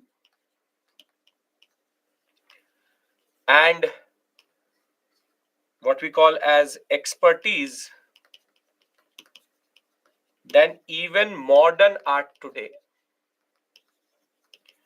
Because in modern art we have multiple forms of what we call as uh, techniques or tools which are helpful to us, but they were making it in the rudimentariest way possible. Now, the second thing which you need to understand is what is the technique, what is the thematic, and the characteristics. Now, one of you asked me this very straightforward question, sir, why did it not come out? What is the reason why they survived till today? How did these paintings survive the erosion? That is a question I'm asking you. Think of it. Why? How is that they have survived?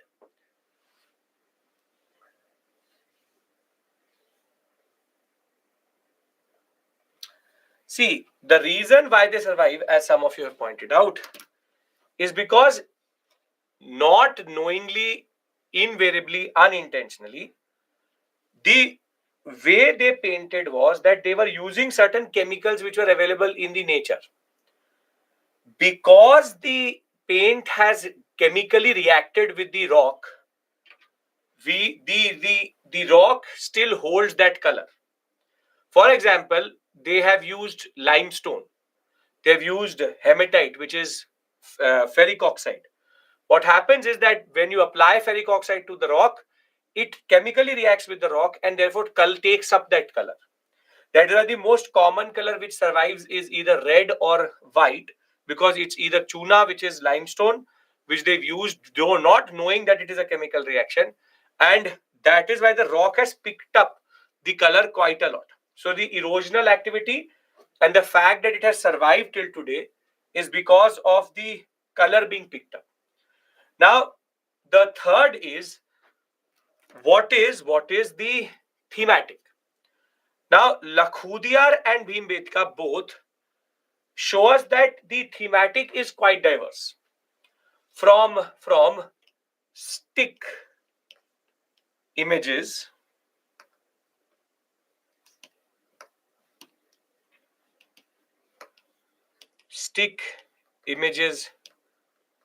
used for humans to proper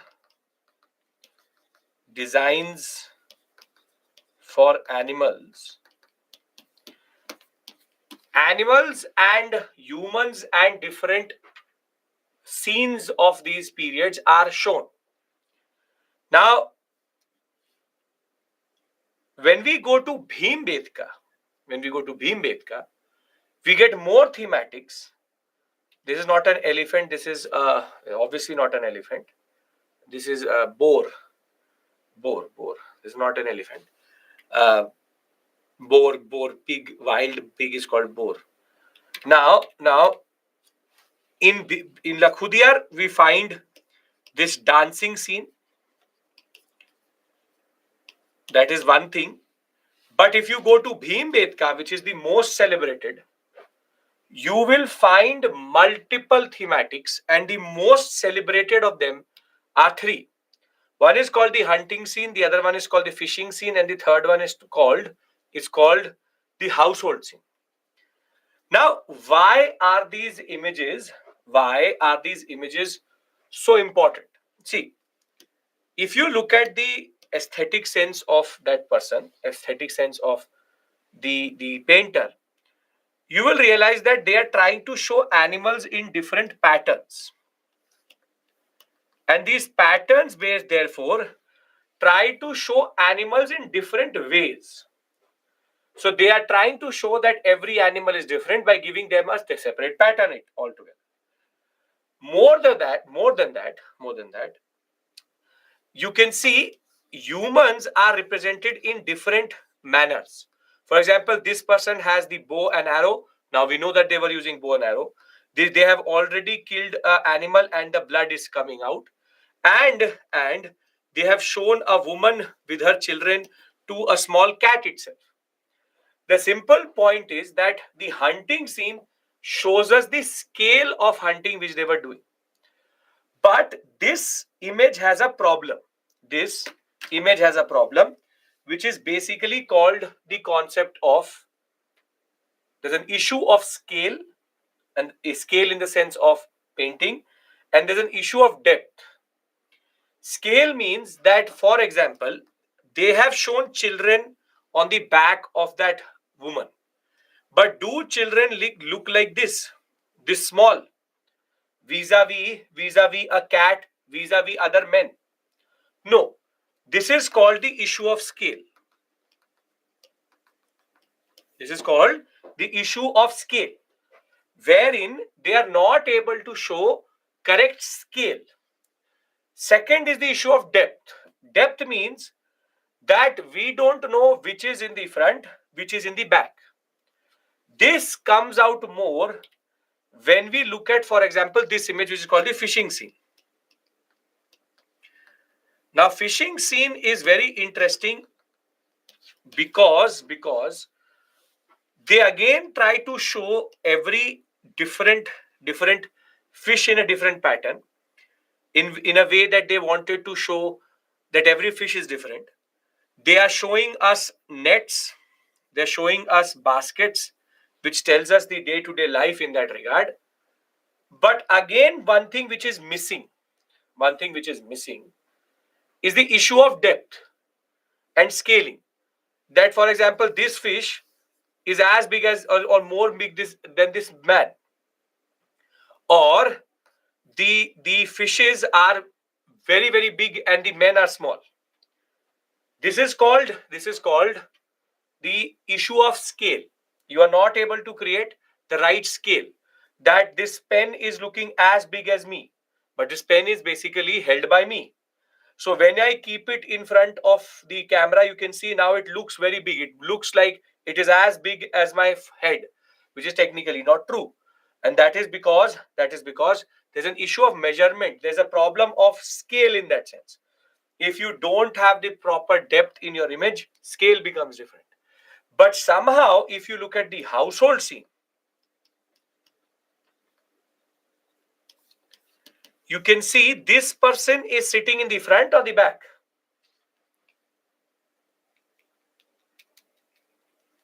In the back. How do you know that? Because this image has depth.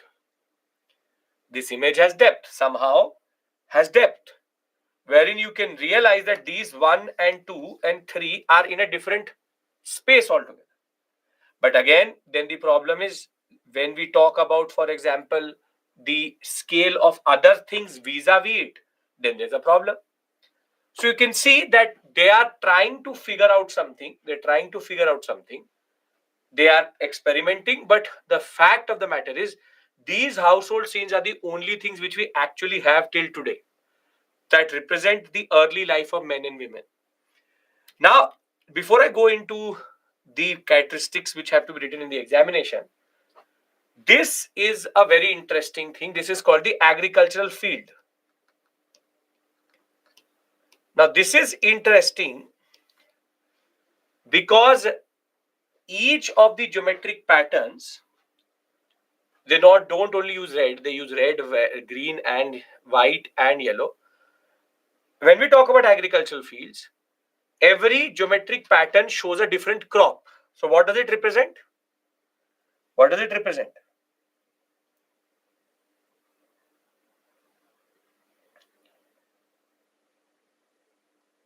It shows what is called as mixed cropping or crop rotation. So crop rotation can be seen here. There are 3 to 4 different types of crops shown in this area, 8 different types, and irrigation works along with the birds. Everything is shown, which again shows us how the day-to-day life of these people existed. So there were certain things we needed to understand. First was value and effort. We have understood. We understood thematic. We understood the technique. Now we also have understood the representation of daily life. Now what you will be asked in the examination is, what are the characteristics of the period-wise understanding? What characteristics are linked to the Upper Paleolithic period? So this is what you have to learn. In the Upper Paleolithic period, what we see is that there is green and dark red, which is used quite a lot, and stick-like human figures are shown. There is two types of paintings, which is called wash and non-wash. Basically, if you can see through that image, it's called non-wash. Thereafter, you have an image something like this. Can you see through the head of that person? The background of the slide? No. This is called wash. It's called non-wash. You can see it here also. This fish is non-wash. This is wash. Wash is a technical term for in paintings in that regard. Thereafter, few paintings were made and sometimes filled with the geometric patterns to make it wash. Green used for dancers, red for hunters. This is a very interesting thing. This is called using colors to represent social categories.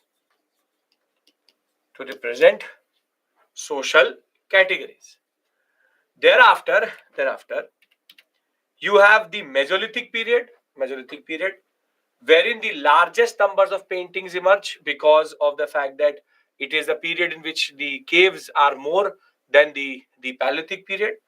And we see naturalism when it comes to animals and stylism when it comes to humans. Basically, they try to represent the animals in the most natural way possible, which you can see here. The most natural way possible here. On the other hand, when we talk about humans, they tend to add certain elements to them to make them more stylistic, to add a little bit of style and finesse in that regard. Where are the dancers? Here are the dancers. Okay. Now they were using handprints, first prints, dots, fingerprints. They were even using brushes. The thematic goes from hunting, gathering, and shows us different types of tools which they were using, to depicting animals chasing humans, to showing traps, to also showing us ornamentation. Hunters mostly wear ornaments, which is jewelry and clothes. Some men wear also headgear and masks. On the other hand, women are shown either with clothes, without clothes. And the animals depicted are as follows. Do not learn this. Do not learn. So we have animals also in different depictions. Now, by the time we come to the Chalcolithic period, we are able to understand that all of these images were surviving because we were able to understand the chemical composition, how they use brush, was it available. They take the fur of an animal and put it on a stick, you get a brush. So the colors were obtained from chemicals in that regard. That is why it was able to take up that color.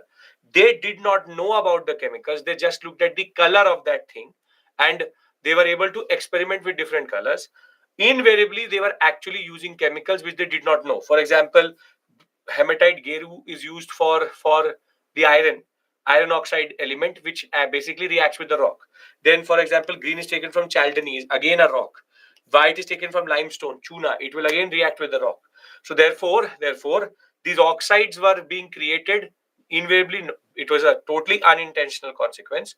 But what we further see is that the color scheme increases by the period we come to. If you see something, you would notice something. Why have I not talked about Neolithic?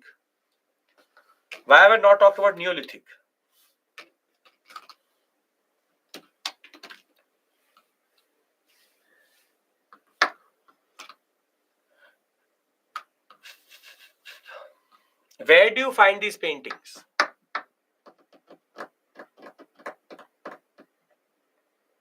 In caves. Neolithic people lived in caves. Sedentary agriculture. So they would move to the plain areas. So because they're near to the plainer areas, they would not have caves. So even if certain images were made, they would not survive. So the reason why Neolithic is not there, a lot of images are not there. There would be 1-2 images. Is the reason because Neolithic people moved out of the spaces of caves into plain area. But what we see is that that painting is transferred to pottery, which we'll discuss when we'll discuss pottery in that regard. Now, with this, we finish the first thematic, which is prehistoric. I'll give you a question. To show you what type of question can come from this area.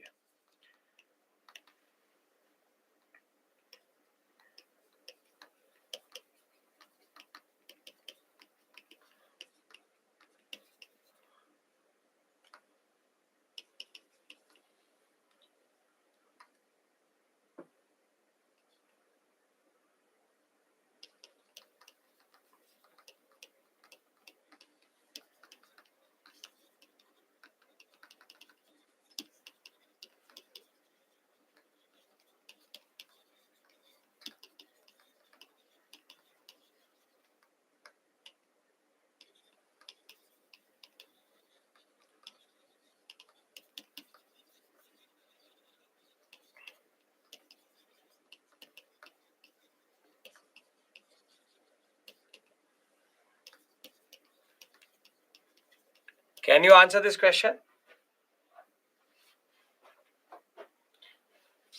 In Paleolithic, Mesolithic, was there agriculture, even rotation of crops? So, Mono, if you look at it, it is written against Chalcolithic. Chalcolithic period, certain hunting gathering societies made agricultural feats. Value today means value today. Can we value them? What is their value? Are they valuable? Are they not valuable? Okay.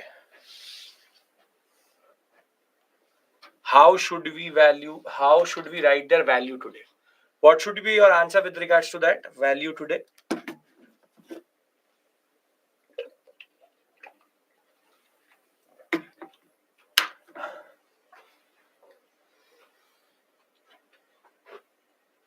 They are invaluable. They are extremely valuable. They are more sophisticated than modern art. They are the only. Achha, they are worthless. Ravi, why worthless? Beautiful answer. Love your culture. Very good, very good, very good. Either you are trying to write priceless and it came out to be as worthless. Both are very different things to each other. So you are writing priceless. Very good. So simple point is you cannot say that they are useless. You have to talk about the fact that they are actually more valuable than any other painting today because they are made with modern technology today. On the other hand, when we talk about, for example, prehistoric art, they are made in a period where there is no other evidence, and more than that, they give us a window into the society at that point of time. So very simply, this is the basic point. What can we write? In what way can we write an answer effectively? By practicing and writing it effectively. Now, see, I don't want to start this, which is Ajanta and cave architecture. But in order to understand this, you need to know 3 very technical terms. So what I'll do is, I'll introduce these technical terms to you, and we can then discuss what is the way cave architecture evolved over a period of time. Because I don't want to rush it. I can give you a basic idea, but it makes no sense. We can easily do sculpture and painting tomorrow, and that would be a better use of our time. So very simply, what I will do is I will discuss 3 terms with you, which are very, very important to understand any discussion henceforth. Are we clear about it? Don't think that these terms are not important. These are very important because they are used in Nitin Singhani also, and they're used in different contexts also. So the first word is called 3Dness. depth, sometimes used in a way of interchangeable. Second is single point perspective.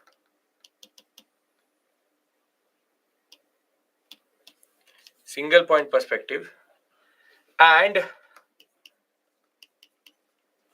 one is called, and this we already discussed, scale and issue of dimensions. Now, the first word we already discussed is scale and issue of dimensions.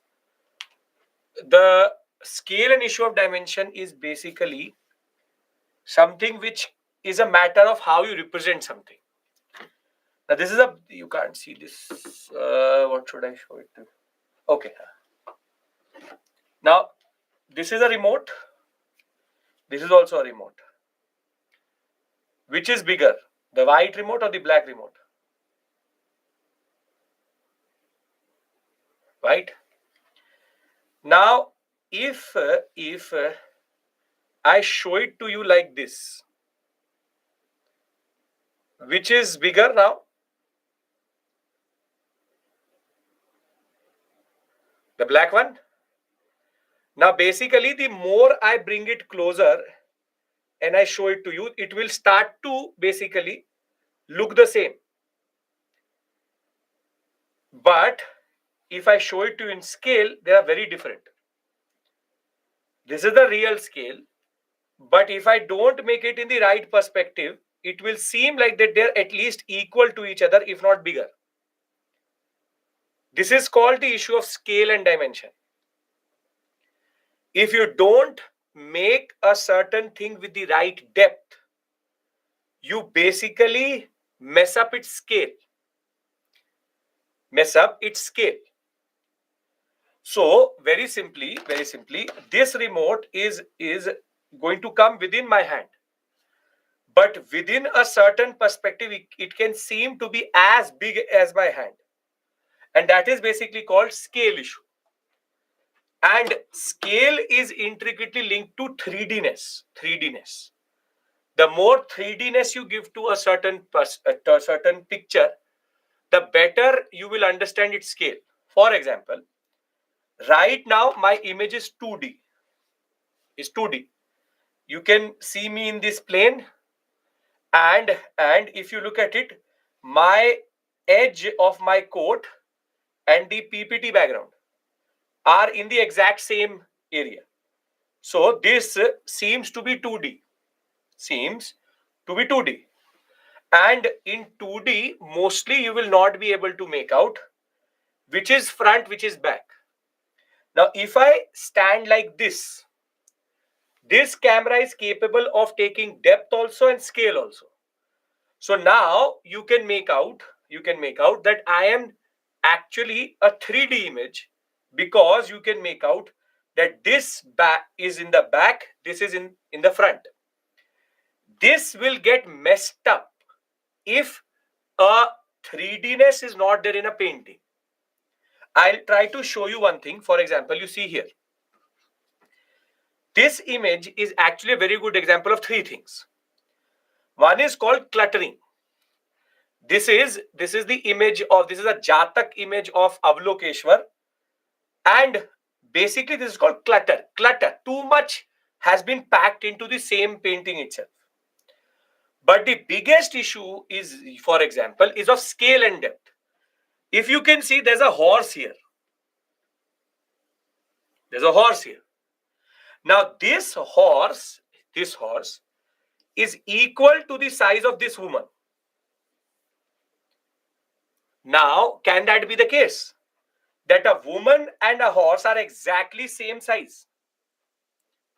Now, why has this happened? Because there is 2Dness.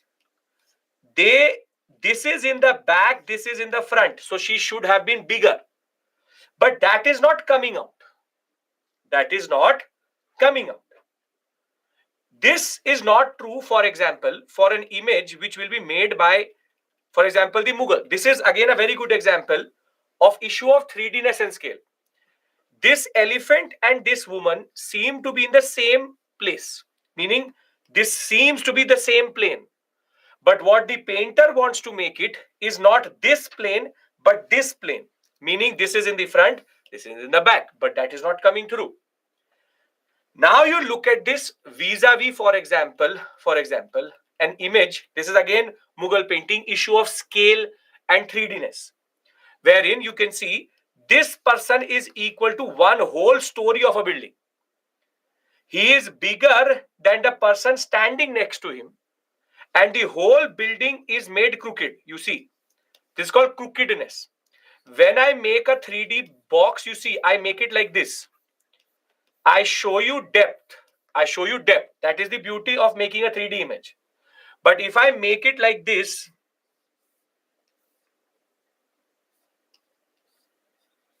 it will turn out to be crooked. But this was resolved by the time we go to, for example, this is Shah Jahan. Now, are you able to see that he is able to represent the Yamuna also, and the forest is in the back and not in the same plane as we see? This is a very good example of depth and 3Dness. 3Dness in a way gives you a certain perspective of depth.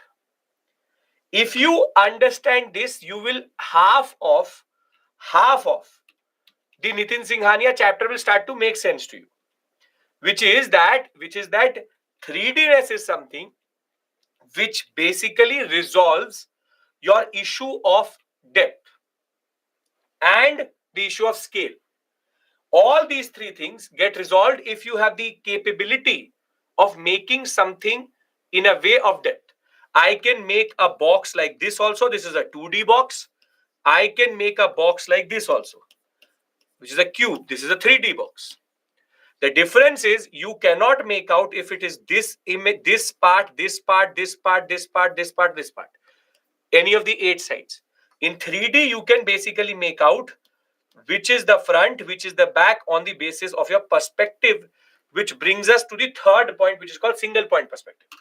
Do we understand 3Dness and depth and scale? Because I will presume this tomorrow when I will be teaching you the Ajanta caves and Mughal art. Do we understand this?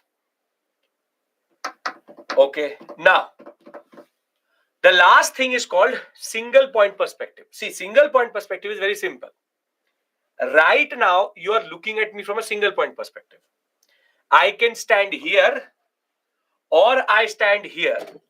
Your perspective doesn't change. You will keep on looking in this straight line, which is here. And basically, I have a green screen behind me. This bottle is green. That is why the basic color is getting mixed up. You can see how the algorithm is trying to blend it into the background. This is the single point perspective. That is the BEP software itself, which is trying to do it. There is a proper green screen here. This is the wall. You can't make out because it's trying to project a 2D thing. But my hand can go as back as this. I can stand like this. So here is the screen. Here is the green screen. And here I am. Now, if I stand like this to you, you cannot make out. You will never be able to make out how much distance is there. But if I do like this, now you will be able to see how much depth is there. But your problem is you are only looking at it from a single point perspective. You're looking from this. Now you would have seen, for example, the reporters, how they do it. Reporters have multiple perspectives. When they will speak one into this camera. Then they will have one camera here. Then they will speak into that one. Then they will speak into that one. Sometimes they have a camera up there also. That is called multiple perspectives or multi-point perspective. Your plane changes. Which plane you are in, that changes. So the simple point is bottle is not visible in front of wall, but bottle, no, it will still not be visible. There's a reason why I don't wear green color. There's a reason why I actually don't wear green color. You'd have seen I mostly wear red. I don't even wear white. because as soon as I will go into a little bit of a lighter shade, it will start to make me transparent. This is a blue. This is actually green. This is black. Green screen effect happens like this. A camera will pick up, the algorithm will change the color into, it will try to make it as it can be in front of me also, it will not change. So there's a bottle here, but you will think that it's standard things. Now you still can't see through. In a way you can see through me. In a way you can see through me, but you are not actually seeing through me. There's a bottle in front of me. It's not Baiju's bottle, my bottle. Now, so the same TV, that all things which you see is all green screen, which you see mostly green screen is there. So means you are writing on the wall? No. If I was writing on the wall, I will be writing like this. If I write something here, nothing will happen.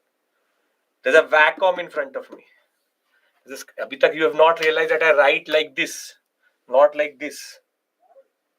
This way. Okay. Now, why is single point perspective important? Last thing which I want to discuss with you. See, this is called a multi-point perspective. Akbar was known for this. This is called a multi-point perspective. This is a multi-point perspective, wherein he is trying to put in too much detail. One perspective is this, one perspective is this, one perspective is this, one perspective is this, one perspective is this. And Jahangir did not like that. Jahangir always wanted single point perspective, always looking towards him. So before we end for today, I will try to consolidate what we've done till this point. Today we finished architecture. I hope that you will use the images which I've shown to you to remember and revise. I've given you a table to understand it first. Second, we started paintings. We have done prehistoric paintings. Tomorrow we will finish paintings and do sculptures. Sculptures of small topic. Main topic is basically Gandhara, Amravati and Mathura. And once that is done, we will now go into dances and all by next week. So our basic thematic shifts by next week. And the way we are going at it, because of my health itself, we are close to a module or half a module back. We should have been at module number 4. We are at module number 3. Technically, we should have module number 5. We are at module number 3.5. So I have to make that up. That I will make up most probably on 20th, where you have the doubt session. So we'll see that. Monday there will be a class, obviously. So we'll figure that out. So now you have a webinar. Go unwind, 5 minutes break, eat something. And I think Anubhav sir has a webinar on polity. I will tell you what to do with Nitin Singhania on Monday, once we go into the smaller topics. Right, Yashi? So you just consolidate this portion, which is mains oriented area. And for the time lost because of my health, I'll make it up for sure. Don't worry about that. Thank you. We will meet tomorrow, finish these 2 big 4, and then move forward in the next one. I'll do previous year questions. Don't worry, Shagun. Everything I will do. Don't worry. Okay. See you.